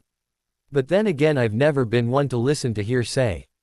I knew there had to be some kind of weakness to a dojutsu of that caliber. He held up a hand as he began ticking off what he knew of the Byakugan's abilities. It can see through solid objects, chakra, and even the tenketsu points, and offers 360-degree vision. Nothing so powerful can exist without having some kind of weakness, and since the Byakugan relies on sight, I figured it had to have some kind of weakness that dealt with one's vision. That clone that hit you from behind, you didn't even see it until its mass was about 15 feet behind you, and exactly 180 degrees behind you. Your blind spot is located there and starts off with a 5-degree radius that slowly expands in a conical fashion. The further you get away from the Byakugan user, the larger the blind spot is. When my Cage Bunshin attacked you, it had actually used the wall to push off the wall so that it was horizontal to the ground, letting me know how large your blind spot was and how close it had to be in order for you to see it. Naruto stood back up. After that I threw those shuriken. All I needed was for you to dodge one of them, then make sure I got you to move until that shuriken was behind you. After that it was a simple matter of getting you to talk so I could prepare. After you attacked, I used the time I spent dodging to channel my chakra perfectly so that I could do a sealless and smokeless Kawarimi, replacing myself with a clone and then replacing myself with the shuriken, and combined it with a simultaneous henge to disguise myself. Naruto rubbed his chin for a second before grinning. The clone was actually a creation of my own. It was really just a standard Cage Bunshin with one major difference. I had it prepared before I had even gotten to the stadium and hid it far enough away that your Byakugan wouldn't be able to find it unless you were actively looking for it. The clone itself had a seal on it, which I call Fuin, Raiden, Kuden Shaku, sealing art, lightning release, static shock, which basically took all its chakra and released it the moment the clone's chakra was disrupted. Everyone who heard this was gaping like a fish. To have planned so many moves in advance was genius. Something that reminded many of the shinobi present of the way the Yondaime Hokage, Namikaze Minato, had battled. Yet here was someone who had been considered the dead last of his graduating class, coming up with a strategy that was so advanced that only Inara should have been able to come up with.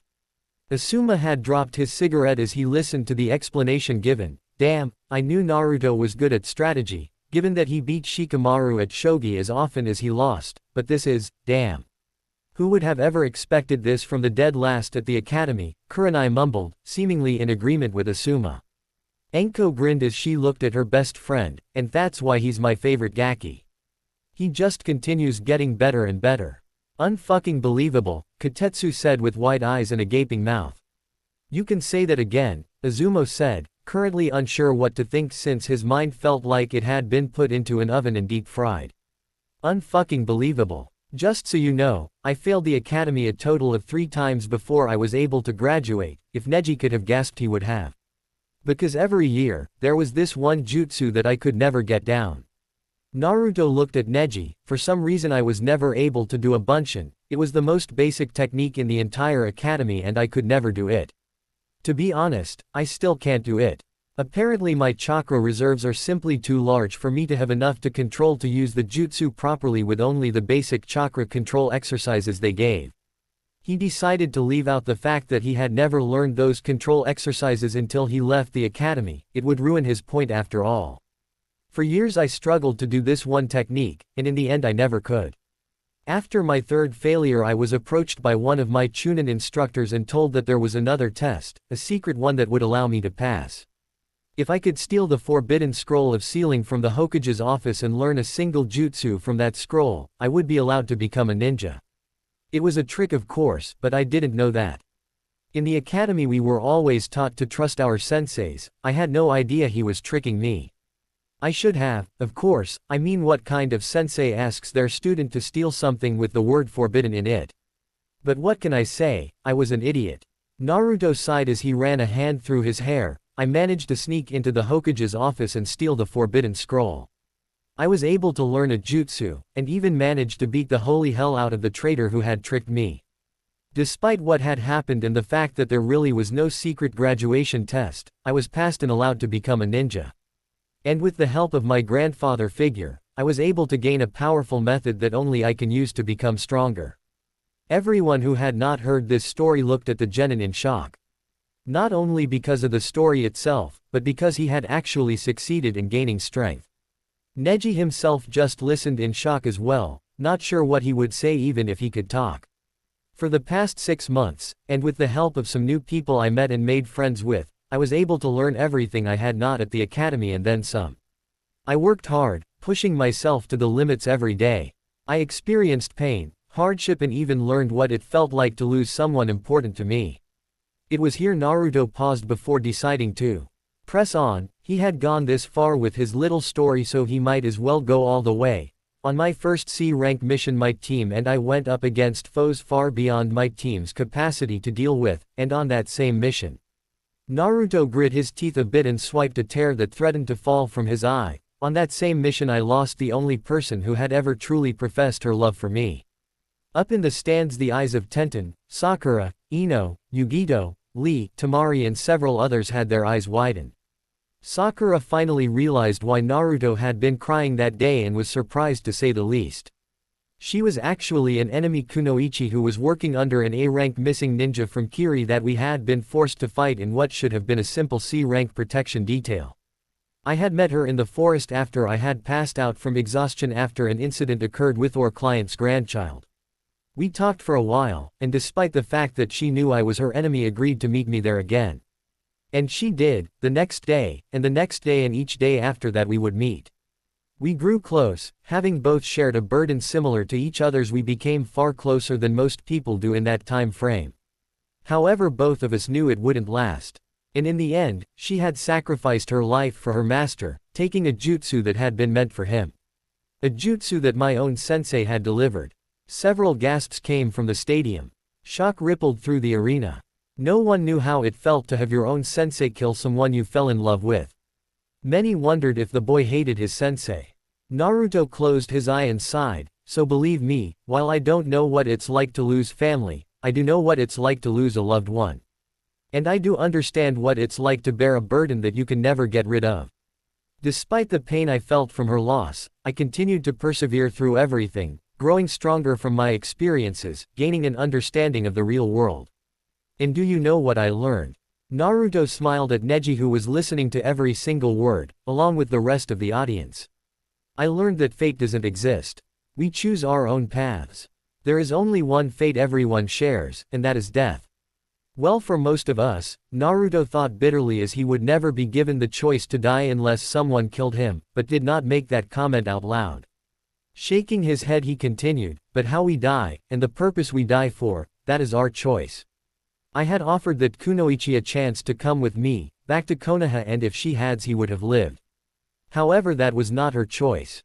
She chose to give her life for someone else, to protect her precious person. Likewise, I do not believe your father was killed, but that he chose to die not to protect the Byakugan, not to protect the main house.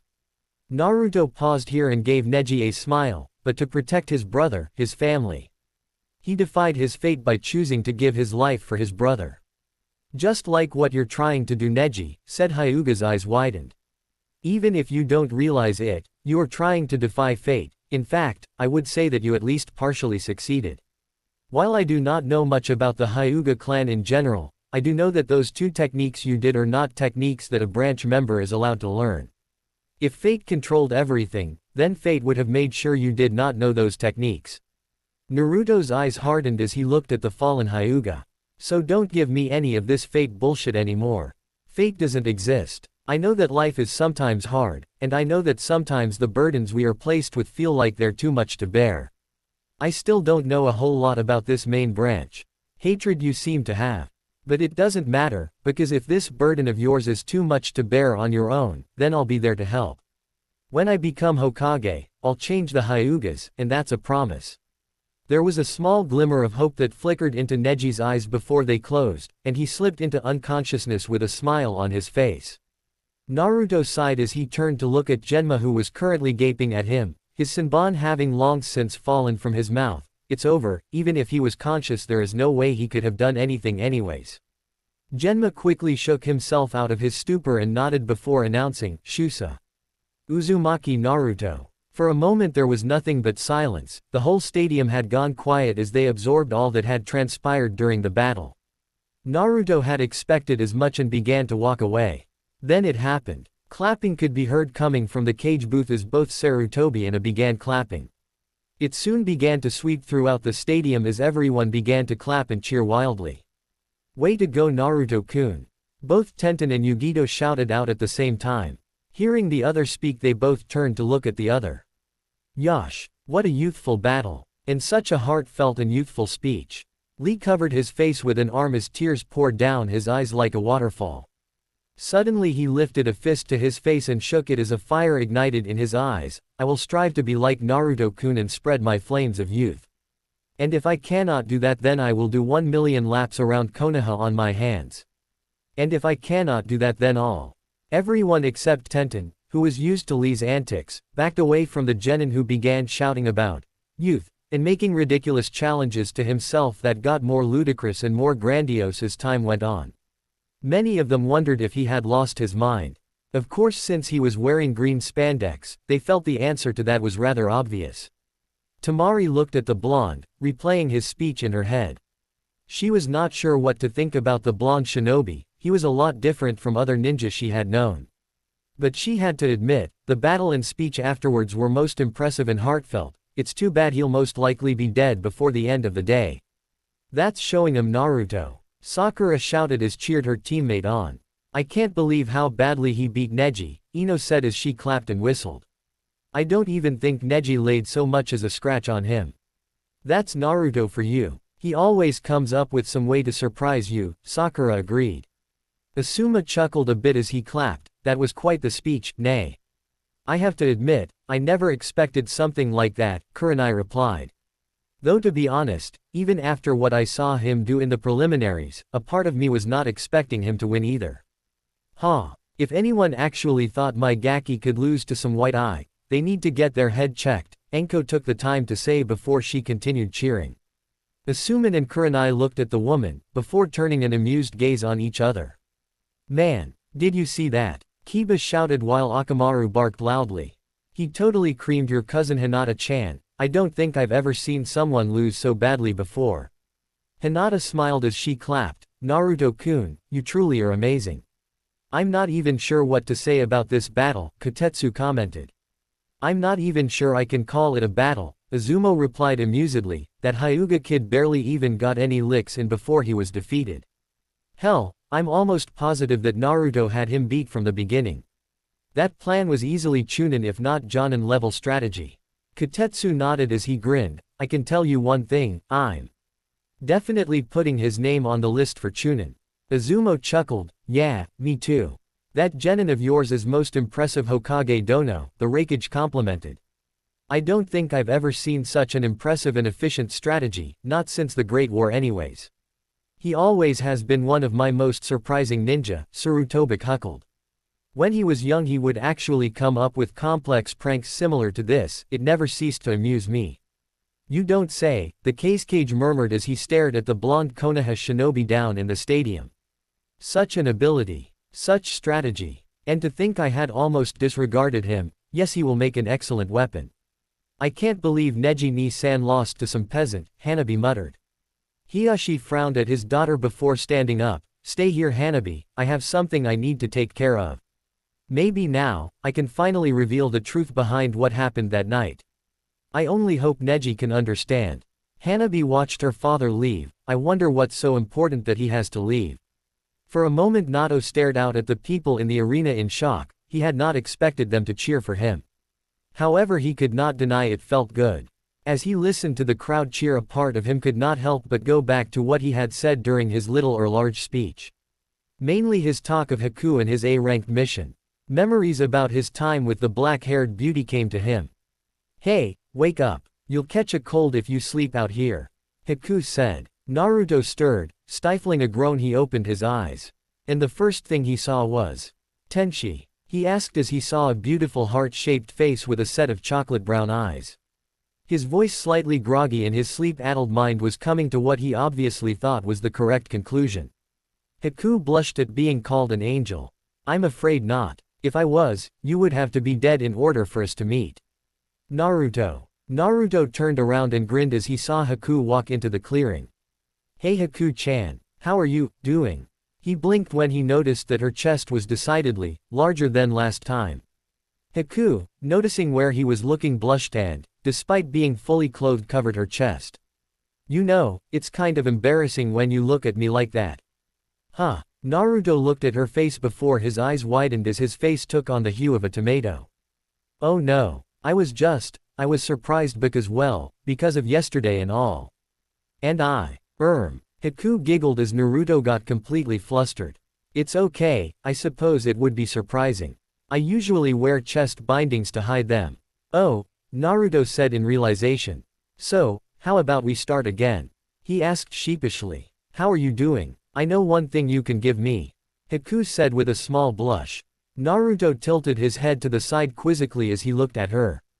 Really? What's th? Naruto was cut off and his eyes widened in shock when he felt a pair of warm, soft lips press against his own. His entire body froze in place, and it felt like someone had lit him up with the Amaterasu flames. When she noticed Naruto was not responding, she pulled back and gave him a pout. You know, when someone kisses you, you're supposed to kiss back. That is to say and you, kiss, and Naruto tried, the red on his face increasing several shades. Haku sighed, even she knew how to kiss. Looks like this is something we're going to need to work on. With that she claimed his mouth with her own, and even after Naruto started to respond their lips had remained locked.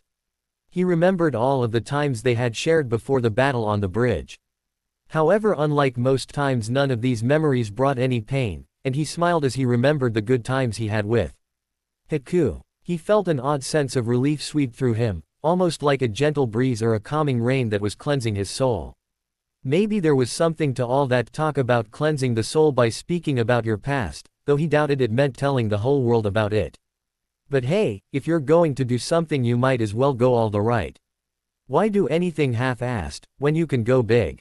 Naruto shook the thoughts and feelings away as grinned at the crowd and held up an arm to wave at everyone cheering for him.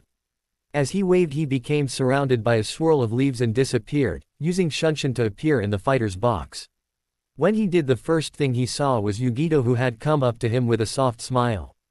You did an amazing job out there, Naruto-kun. She leaned in and planted a small kiss on his cheek, making him blush red enough to rival Hinata. No one noticed the glares coming from two of the other contestants. Though Naruto did wonder where the killing intent that had just appeared was coming from. Thanks Yugi-chan, Naruto said as turned away from her, not even able to look in her direction. His reaction caused Yugi to smirk. Naruto-kun, who is this? Naruto turned to see Tenten giving him one of those sweet, if I don't get an answer from you right now I'm gonna stick you full of kunai, smiles.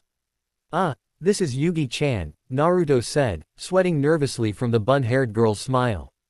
I met her during the 1-month hiatus and we sort of hit it off. Tenten's eyes twitched but she held her smile in place. Oh, so she's a friend. She stressed the word friend.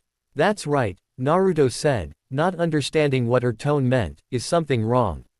Nope, nothing's wrong, Tenten chirped. She turned to Yugito and gave her a large smile as she held out her hand. I'm Tenten, Naruto's good friend. Yugito noticed the inflection in her voice and unlike Naruto who was still fairly oblivious, knew what it meant. So this girl wants to stake her claim on him, huh? Good luck with that. Yugito doubted that anyone could truly claim Naruto. Given what she knew of the boy, and what she had just learned from his speech, she doubted that Naruto would want a steady relationship anytime soon. Still, that was no reason to be rude to one of his friends, so she gave the girl a smile and shook her hand. Ni Yugito, it's a pleasure to meet you, Tenten-san. Naruto's sweat dropped. Q-chan. Is something wrong with Ten-chan?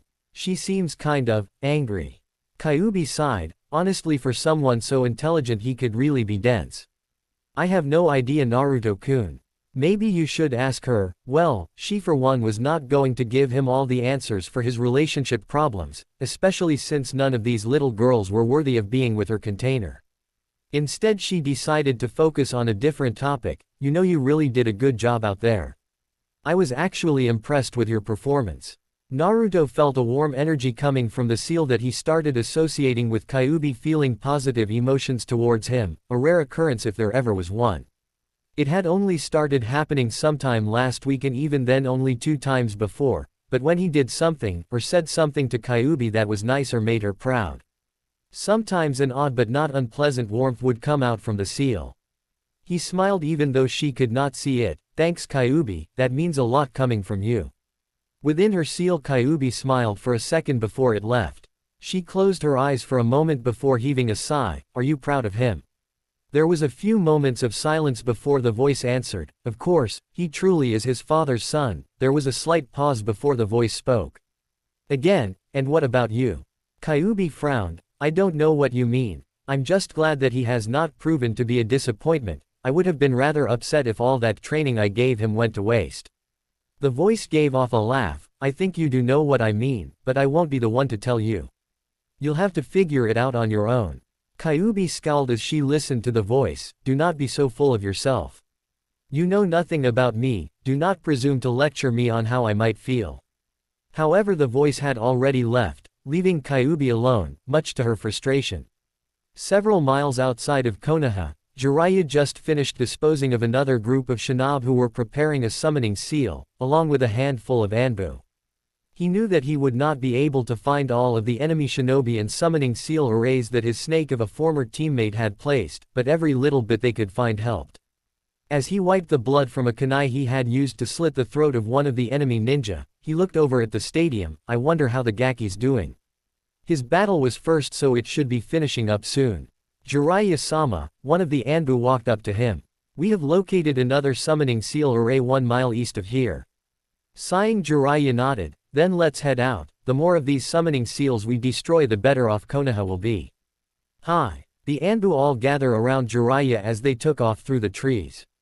A dozen miles away in a more secluded section of the forest, Gaara growled at anything and everything, especially the people who were taking his cage closer to Konoha. Had it not been for the seals on the cage that suppressed his chakra, he would have already killed everyone here so that he could find the one person who could prove his existence. Where is he? Where is Uzumaki? Mother must have his blood. I must prove my existence.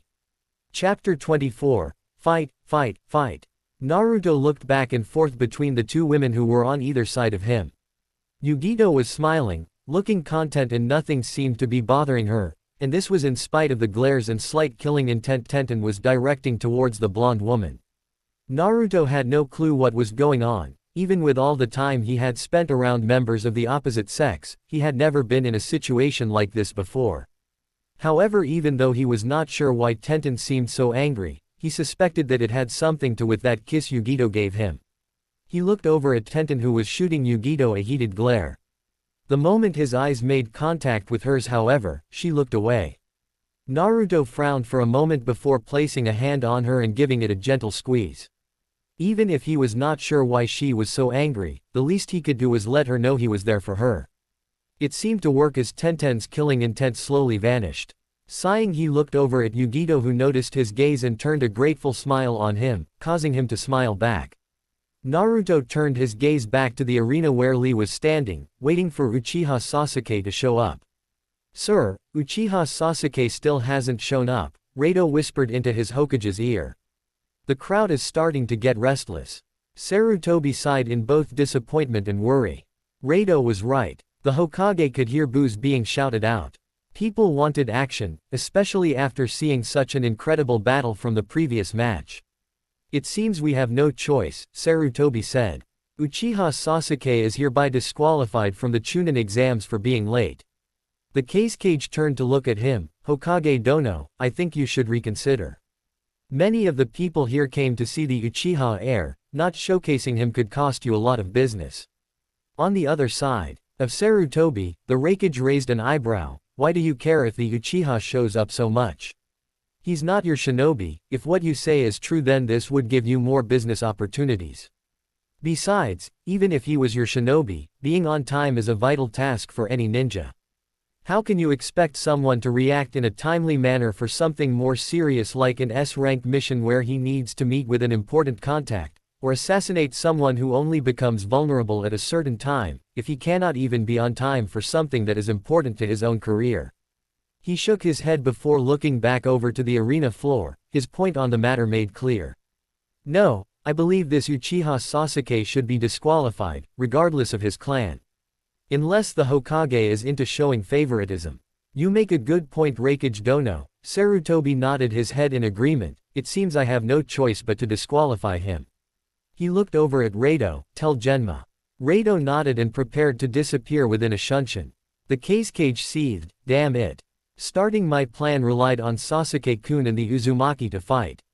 Now I'll have to find another battle to be my signal." He quickly calmed himself as he came up with a new plan. "Hokage Dono, perhaps as a treat we can have Sasuke battle against whoever wins the Chunin exams. At least that way, those who have placed a bet on the young heir to win will not have their money go to waste." "I did not know you were a betting man, Kazekage Dono." Sarutobi frowned, but did not allow any other feature on his face to change. He looked over at the Raikage with a questioning glance. Understanding what the aging Hokage wanted, the Raikage gave a grunt of assent. "I don't see why not. So long as Uchiha Sasuke is not technically eligible for Chunin, I don't care." Sarutobi nodded and looked over at Rado with a nod, prompting him to shunshin down to the arena floor. Genma nodded as he listened to Rado.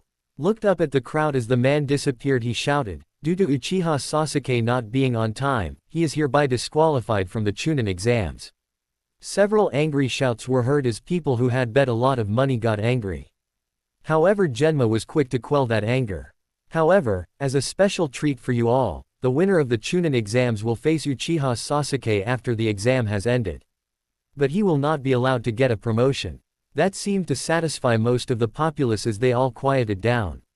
"What the fuck?" Naruto shouted as his hands tightly gripped the railing. "Who the hell allowed that to happen?" He growled as he looked down at the arena floor. "I should have realized that Tem would get some kind of special privilege, even if he didn't show up for his battle."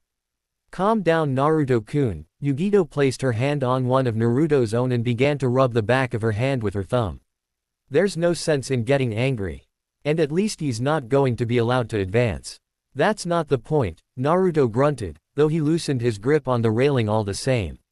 "If it were anyone else they would have just been disqualified, but because he's the last Uchiha, he's still going to get to battle the winner, who by that point will likely be tired enough that they won't be able to put up as much of a fight."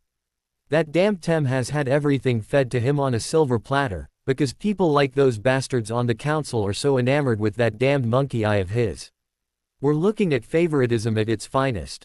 Honestly, it was times like these where he could truly say he disliked Sasuke and the council. The raven-haired genin was always receiving special privileges like this, even in the academy. Naruto could not recall the number of times Sasuke had been offered special training outside of school by instructors looking to gain favor. There had even been a rumor once that he was going to be allowed to graduate early, though that at least had proven to be just a rumor. Still, the fact that the people of Konoha continued to show such blatant favoritism over what Naruto thought was a ridiculous and overrated dujutsu was just frustrating. Not wanting to upstaged by the blonde hussy from Kumo, Tenten grabbed his other hand and held it affectionately. That may be true, but Yugito-san is right, Naruto-kun. There is no sense in getting worked up over it. Naruto sighed. I guess. He gave them both a smile. Thanks. No problem, they both said before looking at each other, one looking amused while the other was angry. The three of them never noticed another set of jealous eyes on them. Will Tenten and Temari please come down to the arena floor? Looks like you're up, Ten-chan. Tenten grinned. Looks like it. Gonna wish me luck.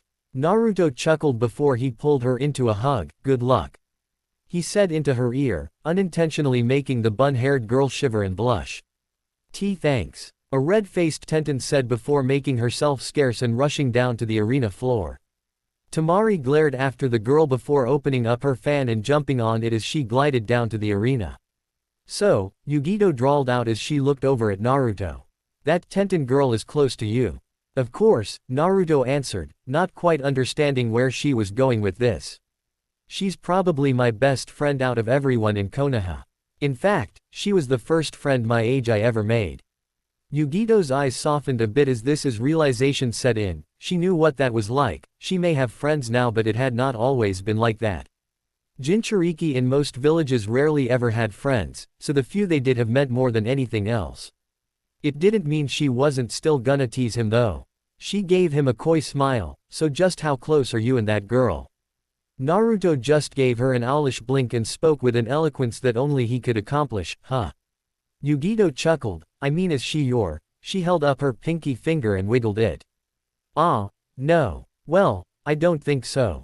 What I mean is, she and I Yugito grinned as Naruto turned bright red. Meanwhile everyone else in the booth just stared at him. Ah, you're so cute blushing like that. Despite his blush, Naruto attempted to give the cat woman his best bastardized, Uchiha, scowl. It didn't work as she giggled. There's no need to be so worked up. Yugito leaned into his ear and in a seductive voice whispered, but if she is your girlfriend, do you think she would be willing to share on occasion? Naruto actually had to cover his nose as it threatened to send him into blissful unconsciousness from a nosebleed. What the fuck is going on? Girlfriend. Sharing. Is she fucking serious? To say that Naruto was confused would be like saying Orochimaru had a small fetish for little boys, or Jiraiya was a little pervert. Understatement simply didn't begin to cover it. Even with all the social interaction he had been getting recently, nothing could have prepared him for that statement. You know, this situation kind of reminds me of Chapter 12 from Ika Ika Tactics, Kyuubi commented, actually finding herself amused by her tenant's reaction. While she herself had never used seduction to actually tease a human, preferring to go straight in for the kill and bring them under her will, and did not much care for this woman flirting with her container, she could not say that watching her container getting so worked up wasn't at the very least mildly amusing. Maybe I should try something like that too. She shook the thought off before it could finish forming. If she tried to manipulate the blonde in any way, Naruto would no longer trust her, and then there was her. Kyuubi had no doubt she would stop her from attempting anything. Naruto blinked for a moment. You know it actually do. Wait a minute. How did you know that? Kyuubi smirked. Well, since I'm stuck here all day and you're sometimes busy, I decided to revisit some of your old memories. I must say, for an old lecher, that Jiraiya character writes some good stories. Q-chan, you're not a pervert, are you? Kyuubi paused for a moment as she wondered what she should say to push him over the edge. She shrugged for a moment before speaking. Naruto-kun, in this world you will learn that everyone is a pervert to some degree or another. It's just a matter on how perverted. But to answer your question, no, I never really thought about having sex or being intimate with anyone. I never actually cared for any of the human males I manipulated with my skills in seduction, kitsune illusions and natural charm, and quite frankly, they were so far beneath me that I would never soil myself by sleeping with them. Being intimate with a human is the same as if I had just gone out into the woods and found some random fox to rut with. Disgusting. No human could ever be considered worthy of being near me, much less with me. Not really sure what that meant, he asked again. Kyuubi sighed. Really, sometimes the boy was so bright it was frightening even to one such as her. And other times he was as dense as a brick wall. I may be a bit of a pervert, she grinned as a fun and potentially dangerous idea came to her. However, if I am, it's not for anyone except you, Naruto-sama. No matter what personal grudges he might still hold against Kyuubi, he would never deny that she was the epitome of sex appeal. The fact that they were on more cordial terms now only added to the woman's natural charm, and it was because of this that Naruto had no chance to defend himself against the nosebleed that launched him away and into a wall where he hit his head, knocking him out cold. Everyone else looked over at him and sweat dropped. Man, Naruto's so troublesome, Shikamaru muttered as he tried not to think about the now unconscious blonde. Yugito blinked before walking over to the passed-out blonde and attempting to wake him. I wonder what that was about. I want a clean match, you two, Genma said to the two girls, having noticed the blonde one leaking some killing intent at the other. He shook his head as he cleared any curiosity he felt and started the match. Ready, Hajime. The moment the match started, Tenten leapt back and threw several kunai at Temari. However, a quick swing from her fan left the blonde Suna Kunoichi completely uninjured. I'll show him I'm a better woman than this little girl and that other blonde. I missed. Tenten looked at Temari in shock. But I never miss. She narrowed her eyes as she saw the blonde smirk at her, and showing off her iron fan, which was now 1/3 of the way open to reveal a single orb. You see this orb on my fan? It's really a star, and the instant it reaches the 3rd star it's game over for you, little girl. Temari's smirk increased when she saw the snarl on Tenten's face. I knew it, those wind-type jutsu will make it impossible for me to defeat her from a distance. I need to get in close. With that thought in mind, Tenten unsealed a katana and charged at Temari. That won't work. Temari shouted as she swung her fan and unleashed a blast of wind, as well as revealed the 2nd star. However, Tenten used a kawarimi to switch places with a log and came at her from another angle. She was too close to Temari for the weapon's user to use a Fuden jutsu. Instead, when Tenten swung her katana, Temari brought her fan up and blocked the bun-haired girl's attack. Tenten glared as the two began to trade attacks, moving back and forth across the arena floor. Despite the fact that her fan was heavy, Temari was able to keep Tenten from getting in close, since her fan had the advantage in size. The bun-haired girl tried to use several of her faster maneuvers to close the distance between them, but none of them seemed to work. Coming in with a diagonal slice from the top, only for Temari to move back. She would launch a horizontal slash from the left, but the blonde merely stuck her fan out and blocked it. Glaring, Tenten made several dazzling spin attacks to try and push Temari's large fan away, before thrusting her sword towards the blonde's chest. However, Temari ducked and used the tip of her fan to catch the blade, closing the fan to lock the blade into it. She pulled and yanked the sword out of Tenten's grip. The bun-haired girl jumped back and grit her teeth, while Temari smirked. What are you gonna do now, little girl? Tenten growled. I'm going to turn you into a pincushion, that's what. She jumped into the air and pulled out 2 scrolls behind her back, unrolling them as she called out her jutsu. Since she did not have her weapon and knew Temari would not give her time to retrieve it, this was her only option. Shushoryu. Volley after volley of weapons rained down on Temari. However, like the last time a projectile was sent her way, a mere swipe of her fan blew them away, and the fan now revealed 3 stars. And look at that, 3 stars, Temari grinned. I'm not done yet. Tenten shouted as she manipulated chakra strings on her fingers to lift the weapons in the air, and then launch them at Temari. You lose, little girl. Kamedachi no Jutsu, Wind Scythe Jutsu. Temari shouted as she unleashed her fan's power on the helpless weapons user. The weapons were all caught in the tornado-like winds with Tenten in the center, and many of them ended up slicing at her skin. Tenten had never been defeated so badly in her life. It was humiliating as well as painful, and now she wished it would simply end.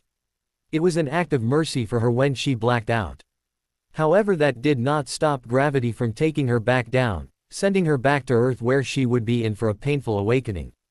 Especially since Temari was feeling particularly vicious today, and had set her fan down under the weapon's mistress, hoping to add injury to insult.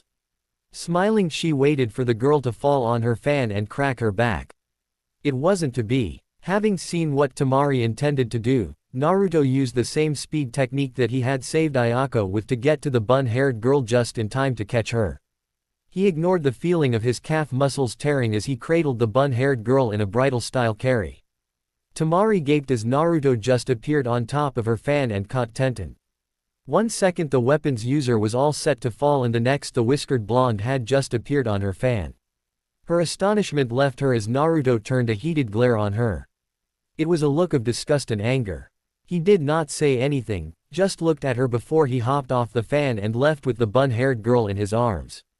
Temari seethed as she watched Naruto leave with Tenten. It angered her that he would get so angry for what she felt was no real reason. She did not even hear the announcement of Shusa Sabaku no Temari as she stomped off. Meanwhile, Naruto had just set Tenten down onto the stretcher that the medics had provided for her. He was just about to walk away when a hand snatched his arm. Turning around, he saw Tenten, who was looking at him with a slightly ashamed expression. "I'm sorry, Naruto-kun," she whispered. Naruto frowned. "What are you sorry for?" "I lost. She defeated me so easily, I never had a chance." Tenten looked like she was about to cry. The blonde Hanyu realized how difficult something like being so thoroughly defeated was for her. Tenten had always prided herself on being strong.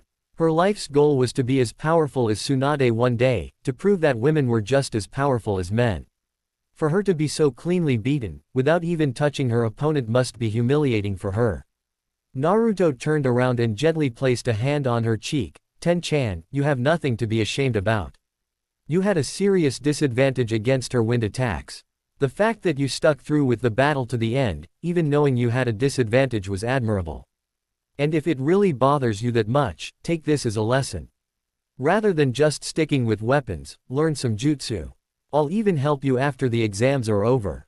Tenten smiled at him, feeling relieved that Naruto did not think she was weak. She closed her eyes as she let herself drift off again. Naruto watched her go before sighing and disappearing in a shunshin. He reappeared right next to Yugito just in time to hear Kankuro forfeit. "Well, I didn't think you would give up so easily, make-up boy," Naruto commented. Kankuro scowled. "How many times do I have to tell you it's war paint?"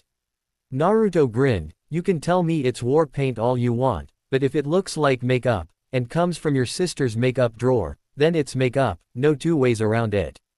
Kankuro turned red. If this kid hadn't beaten Gaara during the preliminaries, he would be as good as dead. "Will Ni Yugito and Nara Shikamaru come down to the arena for the next match?" "Finally, I was starting to get bored," Yugito grinned. "Ah, you were getting bored even with me here, Yugi-chan." Naruto pouted a bit. "I'm hurt." Yugito smiled. "I just meant I wanted a good fight, Naruto-kun. You know I always have fun when you're around." Actually catching the seductive purr when Yugito said fun, Naruto blushed a bit as he scratched the back of his head. "So, do I get a hug for good luck like that Tenten girl?" Yugito asked, holding out her arms. Naruto looked somewhat embarrassed but gave her a hug anyway. Had he managed to catch Yugito's slight mischievous expression when she nuzzled into his neck, he might not have gone along with it. However, he had not noticed that, nor did he notice the hand that was trailing down his backside, at least, not until it was too late. Eep. Naruto looked absolutely mortified as one hand went to his mouth while the other went to his backside. The others still in the fighter's booth snickered, while Yugito grinned and gave him a wink as she jumped onto the arena floor. "Oh no. Did I just eep?" "Yep, you did. With a capital E, I might add." Kyuubi held her stomach as she laughed, finding the boy's reaction to that Yugito woman to be highly amusing. She had not seen anything this entertaining in a long time. Seriously, if she had been able to see what her other containers had done, and seen them get into situations like this, she may not have been so bitter about getting sealed. Of course, they were both women, so maybe they would not have gotten into these situations. Actually, the chances were good they would just have had to deal with some sexist pigs who thought with their other head. The vixen sighed at that thought. Maybe it would not have been as fun to see through their eyes. Shaking her head, she got back on track to tease her container. That was quite unmanly, Naruto-kun. I think your manliness dropped to a 7 on the man scale when you did that. Naruto scowled. It wasn't my fault. She pinched me in the ass. I've never been pinched there before. Not even Anko Ne-chan has done that. No, she just slept with you. That comment caused Naruto to blush. Trying to ignore the vixen in his head who continued to tease him, the blonde looked around before spotting Shikamaru still there. What the hell are you doing, Shikamaru? You need to get down there. Man, this is too troublesome. I think I'm just going to quit. Shikamaru looked like he was about to raise his hand. However, Naruto was having none of that as he smacked him in the back, hard. Go get him, Shika. Naruto shouted as the lazy Nara fell down to the arena floor. Shikamaru looked up from where he was lying to see the blonde giving him a large grin. Damn that troublesome Naruto. As he refused to move, people began to boo, some even going as far as to throw trash at him. However, he did not listen to them as he looked up at the clouds. Man, I wish I was just a cloud. All they ever have to do is go where the wind takes them. Yugito tapped her foot impatiently as the lazy Nara continued to lie on the ground. Hey. If you're not going to battle, I'm going to come over there and fry you. Shikamaru sighed as he got up, and slowly made his way to the center of the arena. This is really troublesome, you know that. Why do I have to be in this stupid exam? If you didn't want to be in the exam, then why did you enter in the first place? Yugito asked, confused now. Because if I didn't, then Ino would have thrown a fit, and then she would have told my mom, and then she would have thrown a fit. It was simply less troublesome to enter, and then it was not to enter. Both Genma and Yugito's sweat dropped. How could any genin ever be so lazy and get this far? However, they shook themselves out of it, and Genma was just about to announce the start of the match, when Kakashi and Sasuke appeared in between them in a swirl of leaves. Sasuke had apparently changed his look. He was now clad in a black pair of pants and shirt, with white bandages along his arms. He had elbow pads on and black shinobi sandals. I'm sorry, are we late? Asked Kakashi as he rubbed the back of his head. Yugito's left eye began to develop a dangerous twitch while Genma sighed. Yes, you are. In fact, you were so late that we had to disqualify Sasuke. Maybe next time you'll make sure he's on time. Kakashi looked shocked. He had thought that Sasuke's Uchiha name would have given him a pass through the usual rules. Meanwhile, Sasuke looked pissed. He was angry at how they were denying him the chance to fight in these exams. This was the surest way to test him in order to find out where he stood. How could he test his strength if he was not even given the chance to fight stronger opponents? Thankfully, before he could explode, Genma began speaking again. He will still get to fight at least. As a treat, Uchiha Sasuke will be allowed to fight the winner of the exams, however he will not be eligible for Chunin. Sasuke was pretty miffed about that, but at least he would get to fight the strongest opponent here. That would mean he would still get to test himself against the strongest genin and see where he stood. He decided to keep his peace as Kakashi put a hand on his shoulder and shunted them to the stands. Now that that's out of the way, perhaps we can get to the fight, Yugito grumbled. Right, Hajime. Yugito burst into action, traveling faster than even Naruto had during his battle as she launched herself at Shikamaru. Having not seen any of her abilities, however, the Nara genius had already started backpedaling, changing directions at random as he began hand-sealing. Kage main no jutsu, Shikamaru shouted as his shadow extended along the ground. Having seen what his shadow could do before, Yugito began dodging the attack, using her incredible agility to keep out of its way. Shikamaru grit his teeth as he saw Yugito still moving towards him, dodging all of his attacks like they were nothing. Suddenly Yugito was behind him, striking Shikamaru in the back with a claw swipe. Only for Shikamaru to turn into a log. Kawarimi. Yugito jumped back into the left as a shadow came from the tree line. As she dodged the shadow, Yugito tracked where it came from before she threw several shuriken and began making hand seals. Raiden. Kaminari shuriken, lightning release, lightning shuriken. Lightning burst from the shuriken as they went into the trees, reducing several branches to cinders, and forcing Shikamaru to jump out. Yugito ran at him, dodging the shuriken that came her way, however she caught the last one by sticking her finger in the small center and then sent it back nearly 3 times as fast. Shikamaru tried to dodge but was cut in the arm. He winced and was about to make more hand seals when Yugito appeared in front of him, using a leg sweep to knock him off his feet. As soon as he hit the ground, Yugito placed a kunai against his neck. "Yield," she commanded. Shikamaru muttered a quick troublesome, "I yield." "Shusa. Ni Yugito," Genma shouted. Yugito smiled as Shikamaru got back up and muttered another troublesome before walking off. Yugito used a Rai Shunshin, lightning Shunshin, to get back to the fighter's booth. The moment she did, Naruto grabbed her, picking her up by the waist and twirling her around, getting an "eep" from the blonde kunoichi. He grinned as he set her back down, causing her to growl as a small blush formed on her cheeks, the reaction being from both her making such a mouse-like sound and from the feeling of being in Naruto's arms in such an unexpected manner. However, Naruto noticed none of this as he grinned at her. "Nice job. I mean, I doubt it was much of a fight for you, but good job anyways." Yugito tried to glare at the blonde, unfortunately his smile was infectious and she ended up grinning too. "Thanks. The battle had been easy, she wasn't a Jonin-level kunoichi for nothing, but it was still nice to hear praise. For the start of the second stage, will Uzumaki Naruto and Rock Lee come down?" "Yosh. It looks like this is our battle, Naruto-kun," Lee shouted as he pumped his fist into the air and jumped down to the arena floor. Naruto chuckled at his enthusiasm before looking at Yugito with a grin. Deciding to get back at the blonde kunoichi for what she had done earlier, he spread out his arms and gestured for her. "How about a hug for good luck?"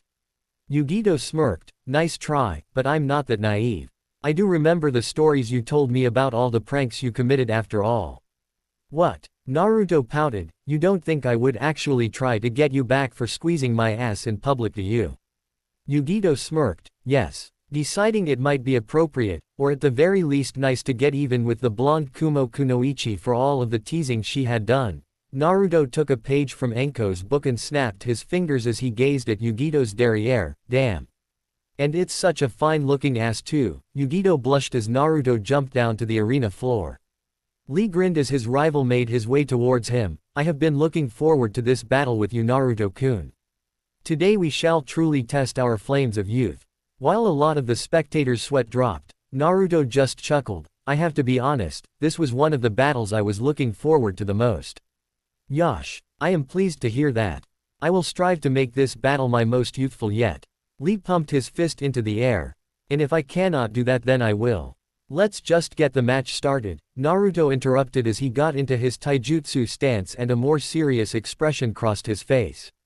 Lee was a tough opponent, tougher than Neji in his opinion. If Lee ever took off his weights during their spars, Naruto was sure that Neji would lose before he even knew what hit him. "What do you think, Izumo?" Kotetsu asked. "You think that Lee kid has a chance?" Izumo frowned in thought. "You know, I don't know. With what Uzumaki has been showing us, I'd normally say not a chance in hell, but he's the dead last of his class like Naruto, and he was trained by Gai, so I guess we'll just have to watch." Kotetsu turned his eyes back to the match. Genma looked between the two opponents as he raised his hand. "Hajime." Lee shot off like a rocket, blasting towards Naruto and attempting to hit him with a right hook. However, Naruto had been fighting Lee for a while now, and recently had been fighting Jiraiya. That combined with his recent demonic changes made it seem like Lee was moving much more slowly. As soon as Lee's fist shot out, Naruto was in motion, swatting the fist away and knocking Lee off balance as he leaned in and sent his own fist into Lee's ribs. Oof. Lee stumbled back, holding onto his ribs, which felt like they had been compressed by the blow. "That was an excellent shot, Naruto-kun. You have gotten much faster, I see." "That's right," Naruto said in a more serious voice. "Which means you can't afford to hold back on me, Lee. Release your weights." Lee looked at Naruto in surprise before turning his eyes towards his sensei. However, all he got for that was a punch to the face. "Don't look away from your opponent, Lee," Naruto said. "You can't go to Gai for answers when you're in the middle of a battle. In the middle of a battle, your sensei won't be there to hold your hand, and it will be up to you to make the call on when you release your weights. You know that as you are, you won't be able to defeat me. With your weights on, I'm simply faster than you." Lee frowned for a moment. He had always been told to only unseal his weights when he had to protect many important people. It was the only reason he had not fought Neji without his weights. However, Naruto made a valid point. Guy-sensei would not always be there, so he would need to use his best judgment when in battle. You are very right, Naruto-kun.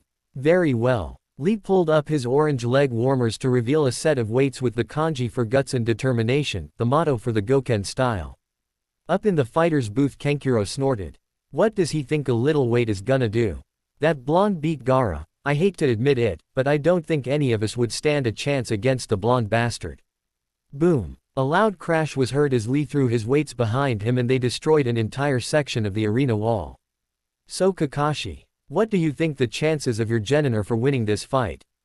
Guy asked as he saw Lee take off his weights. Kakashi turned around from the battle for a second and looked at Guy. I'm sorry Guy, did you say something? Grr. Curse you Kakashi and your hip attitude. Guy muttered as he turned away from his eternal rival. Naruto smirked as he looked at the destruction. You upped your weights, didn't you? Lee grinned back at Naruto. Yes I did. Now let us begin. This time both of them took off, their speed having increased past what they had been before. The two met in the middle and began to clash furiously. Their bodies were merely a blur, untraceable to many even when they stayed grounded. Ah, Izumo, are my eyes deceiving me? Kotetsu asked, rubbing his eyes to make sure he was not seeing things. I don't know. Izumo stared entranced as he watched the two genin battle at near Jonin level speeds. He could barely even see them. What are you seeing? Are they really moving that fast? At least low Jonin level speeds. Damn. The fight began to get even more furious as the two literally smashed into each other. Naruto got right into Lee's guard, smashing a fist into his torso. However, Lee merely grunted as he launched a devastating kick to the blonde's stomach, chest and then his face. Naruto was sent flying back and skid along the ground. He looked up to see Lee already in his face. The blonde cursed as he ducked under a punch, and attempted to launch an elbow into Lee's ribs. However, Lee merely caught the elbow in between his arms, before kicking Naruto in the stomach. Wincing, the whiskered blonde realized that whatever Lee had done over the past month had made him even better and faster at taijutsu. Better than Naruto was anyway. Gah, this guy's fucking insane. And people call me a demon, Naruto thought as he ducked under kick and rolled to the left. Kipping back up on his feet, the whiskered blonde spun around with an axe kick, only for Lee to block it, who grabbed onto the leg. With a grunt, the bowl-cut boy spun in a circle and tossed Naruto, sending him flying through the air before he landed on the arena wall and stuck to it using chakra. Shit, if I hadn't taken off my resistance seals before this fight I would have been toast. Leave it to Lee to become even more ridiculously strong during the course of 1 month. Rather than waste time on pointless taijutsu when he knew he might not win that way, he began forming his hand seals. Fuden.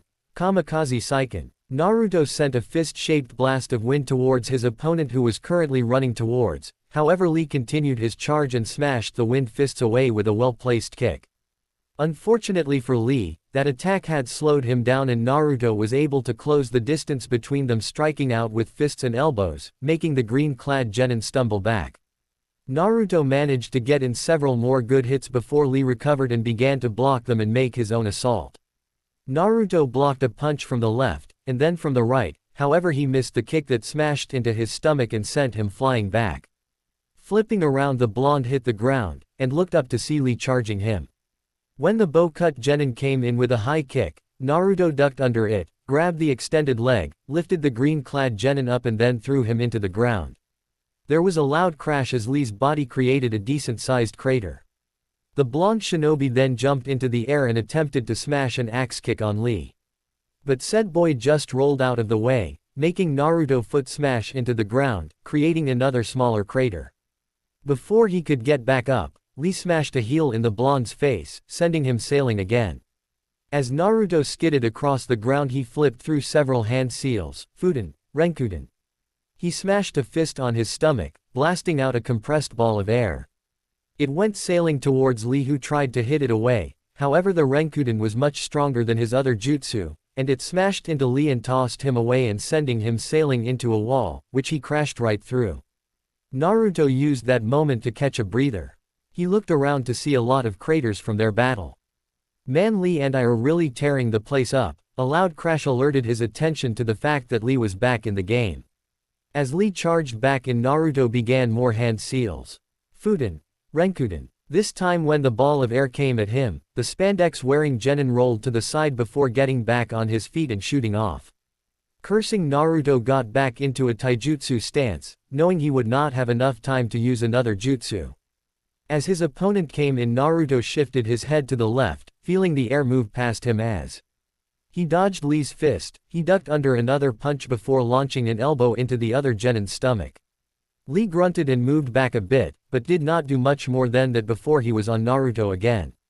Damn Hokage Dono. How much protein are you feeding these kids? The Raikage asked, looking at the battle going on in shock. While they were moving in slow motion to him, and Yugito was much faster at her highest speed, the fact that genin could move this fast was ridiculous. You would have to ask their senseis that. Sarutobi watched the battle with growing pride. To think Naruto-kun would come this far, your parents would be proud of you. The Kage did not comment, and instead just opted to watch the battle. Naruto had to use a kawarimi to get some breathing room as he appeared on the other end of the arena. Knowing it would not be long before Lee charged again, he began forming hand seals, Raiden, Yakuzuchi Hakai, lightning release, lightning current. Smashing his hands on the ground, Naruto shot several volts of lightning, which tore up the ground as they made their way towards Lee. However, the green-clad genin merely jumped over the attack. Unfortunately for Lee, this was what Naruto wanted. Lee was fast and powerful, and while Naruto was as well, Lee was simply just that tad bit better that made a difference. However, while Lee could fly across the ground, in the air he was vulnerable. Going through several hand seals, the blonde called out another jutsu. Sweeten. Tepudama, water release, water bullet.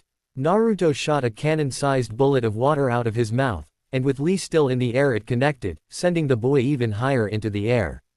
At the apex of Lee's ascent, Naruto appeared in a shunshin, dropping down on the genin with an axe kick.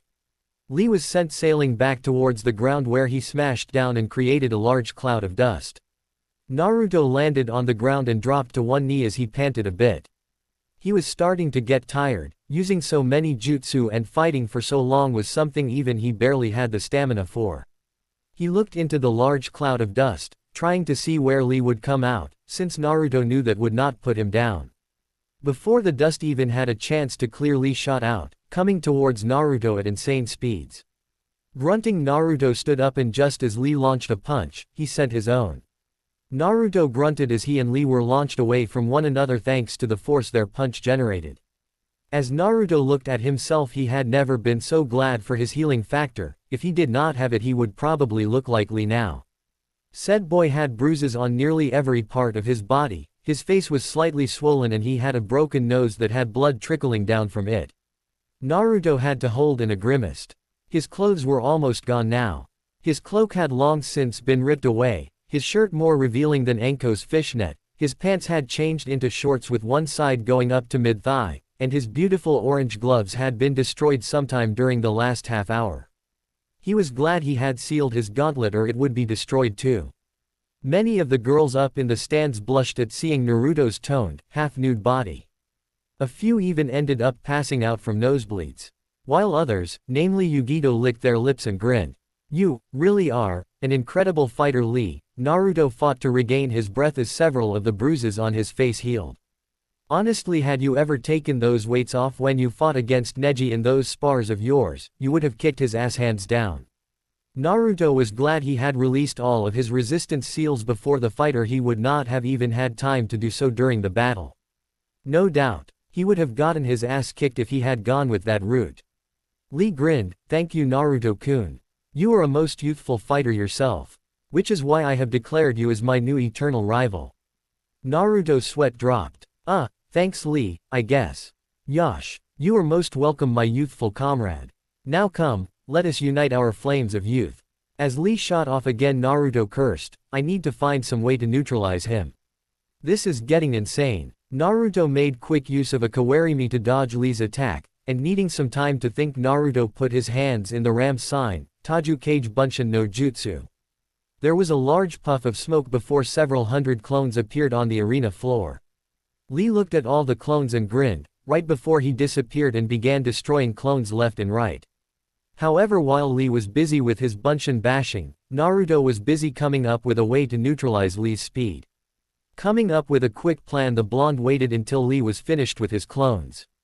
As soon as the clones were gone, Naruto launched several dozen shuriken, forcing Lee to dodge the attacks.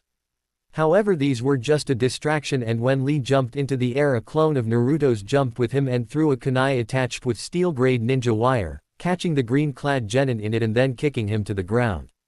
Naruto sighed in relief as he saw Lee struggle with his bonds. Looks like I win this one, Lee. I had that ninja wire specifically designed for someone with your insane strength. You won't be getting out of those. Lee looked up at Naruto before smiling. This match still is not over, Naruto-kun. Remember, the lotus of the leaf blooms twice. I will not lose here. Gai-sensei acknowledges it. Now is the time I must prove and protect my Nindo. Kaiman, Kite Gate of Opening, Release. There was a massive surge of chakra at Lee's shout. Along with the surge in chakra, Lee seemed to gain a surge in strength, for he snapped the ninja wire with ease. Standing up, Lee put his arms in a cross guard. Kakashi whirled on Guy, who was watching the battle with a very serious expression. I can't believe you taught him how to open the gates. I wanted to help Lee achieve his dreams, Kakashi, Guy said in a rare serious voice. That boy is willing to risk everything for his dreams. And so I helped him. I do not regret it. Cumin, Kite Gate of Healing, Release. At Lee's exclamation, a massive surge of chakra was released as the ground under him began to splinter. Simon, Kite Gate of Life, Release. Lee's skin began to turn red as more chakra started shooting around his body. Showman, Kite Gate of Pain, Release. Naruto almost cringed when even more chakra shot out of Lee. Not only was he now completely red, his eyes were now all white. Naruto paled as he felt Lee's chakra match his own reserves and then pass them. Oh shit. Oh shit, oh shit, oh shit. Kyuubi. Knowing what Naruto wanted, Kyuubi immediately began channeling her Yuki through him. Naruto-kun, I can't give you any more than one tail. You may be a Hanyu, but anything else right now would send you into an uncontrollable bloodlust. That's fine, it should be enough, Naruto said as Kyuubi's Yuki entered his system. The red energy began oozing out, his eyes changed from their normal blue to red, his whisker marks thickened and his already long canines elongated some more. Then the Yuki began to take shape, forming two fox ears on top of his head, and one swishing fox tail behind him. Upon seeing this, many people who knew what it was gasped. Many people who didn't also gasped, especially because of the bloodlust and feeling of power it gave off. What the hell? Kiba shouted, what is that chakra? It's the same as when he faced Gaara, Hinata whispered, trembling a bit at the power. I can't believe he can use that much of its chakra already. Kakashi gaped. The other Jonin were silent, staring at the scene open-mouthed and wide-eyed, while the genin stared between their senseis and Naruto, who was now hunched over. Sasuke clenched his teeth as he watched Naruto and Lee go far beyond him in power. A part of him was confused. He had come to consider Naruto as something of a friend, or at least a begrudgingly respected rival. Yet at the same time, watching pure power pouring out of the blonde genin was frustrating.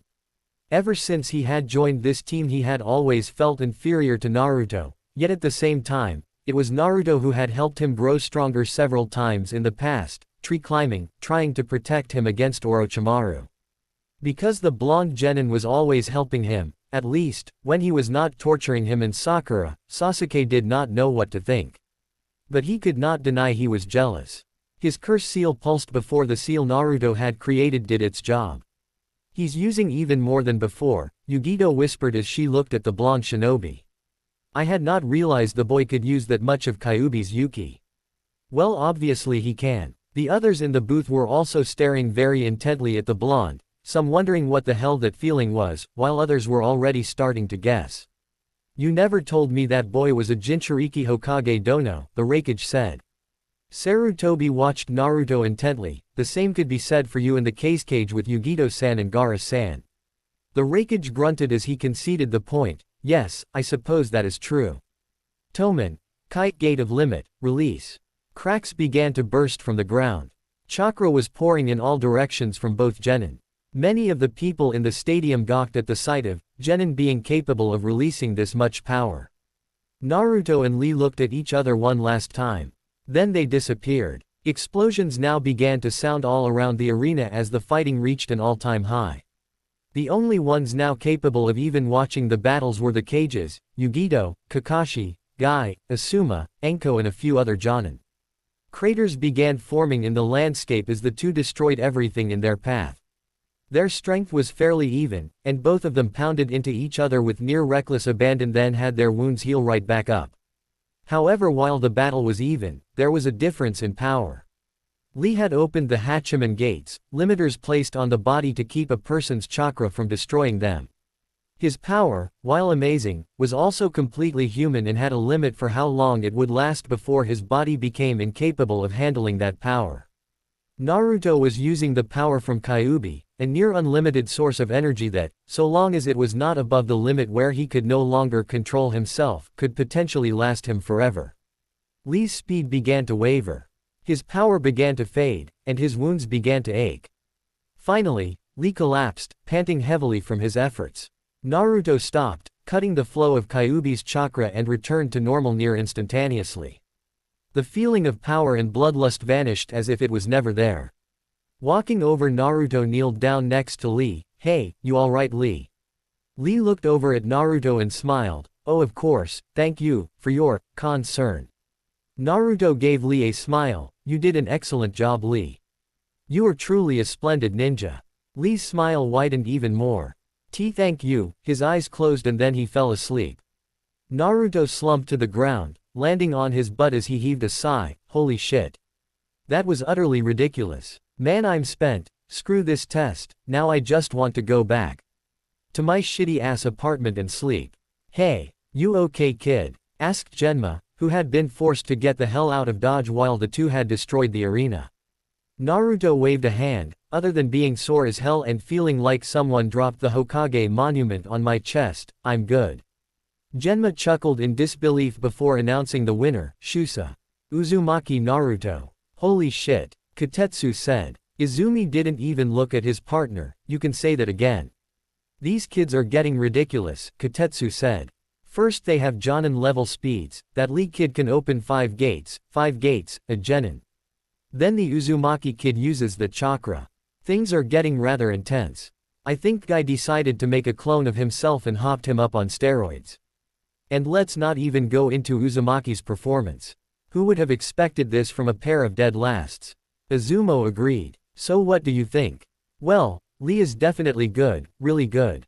He could easily be a Jonin even without ninjutsu or genjutsu, however he didn't win. He used a last-ditch trump card. Granted, Uzumaki pulled out the chakra, but it was only after Lee started using the gates. Had this been a real battle, Lee would have died." Katetsu looked at his partner. "So, a no-go then. We'll put him on the maybe list." Naruto had taken to lying down on the arena field, ignoring the cheers that were coming. He was too tired to care. A shadow filtered across his vision, causing Naruto to look up. "Hey, Yugi-chan." Yugito looked at him in amusement. "Hey there. You alright? You look like shit." "Thanks for that, Yugi-chan, you always say such kind words to me," Naruto grunted. "And I look like shit because I feel like shit. I knew Lee was strong, but damn, who would have thought he would have actually been able to open 5 of the Hachiman gates. I'm friggin' exhausted, I need sleep." "Well, you can't sleep here, there's another match coming up." Yugito bent over and grabbed onto Naruto's arms, helping him stand. She slung his arm around her shoulder and secured hers around his waist before beginning the trek back to the fighter's booth. As they walked up the stairs, Yugito could not help but cope a small feel of the blonde's body. She could not deny she rather liked the Adonis-like body. The kid was only around 13, but he had muscles that most people twice his age did not possess. Deciding to have some fun, she grinned and she leaned into his ear while whispering, "You know, you've been putting on quite a show for me and the other girls out there." Naruto, despite not really knowing what she was talking about, blushed as her hot breath hit his ear. "Huh? What show? You mean the fight?" Yugito rolled her eyes. "No, I mean," she let her eyes trailed up and down Naruto's body. He immediately got the hint and blushed bright red. Thankfully he had been dealing with her, Enko and Kyuubi, so by now he was not nearly as affected as he had been. "Perv," he muttered. Yugito grinned. "You're one to talk." As the pair got into the fighter's booth, only Kankuro still there. Shino and Temari were already on the field, and Shikamaru had decided it was too troublesome to stay. "Yugi-chan, can you set me down over there?" Naruto pointed over to the wall. Yugito nodded and moved him over to the wall and set him against it. Thanks, could I ask another favor? Yugito smiled, sure. Wake me up when my turn is up. Naruto did not even wait for Yugito to agree before he passed out. The blonde Kumo Kunoichi stared at Naruto for a second, giving him a once-over. Her eyes then locked onto his face, or more specifically, the 6 whisker marks on it.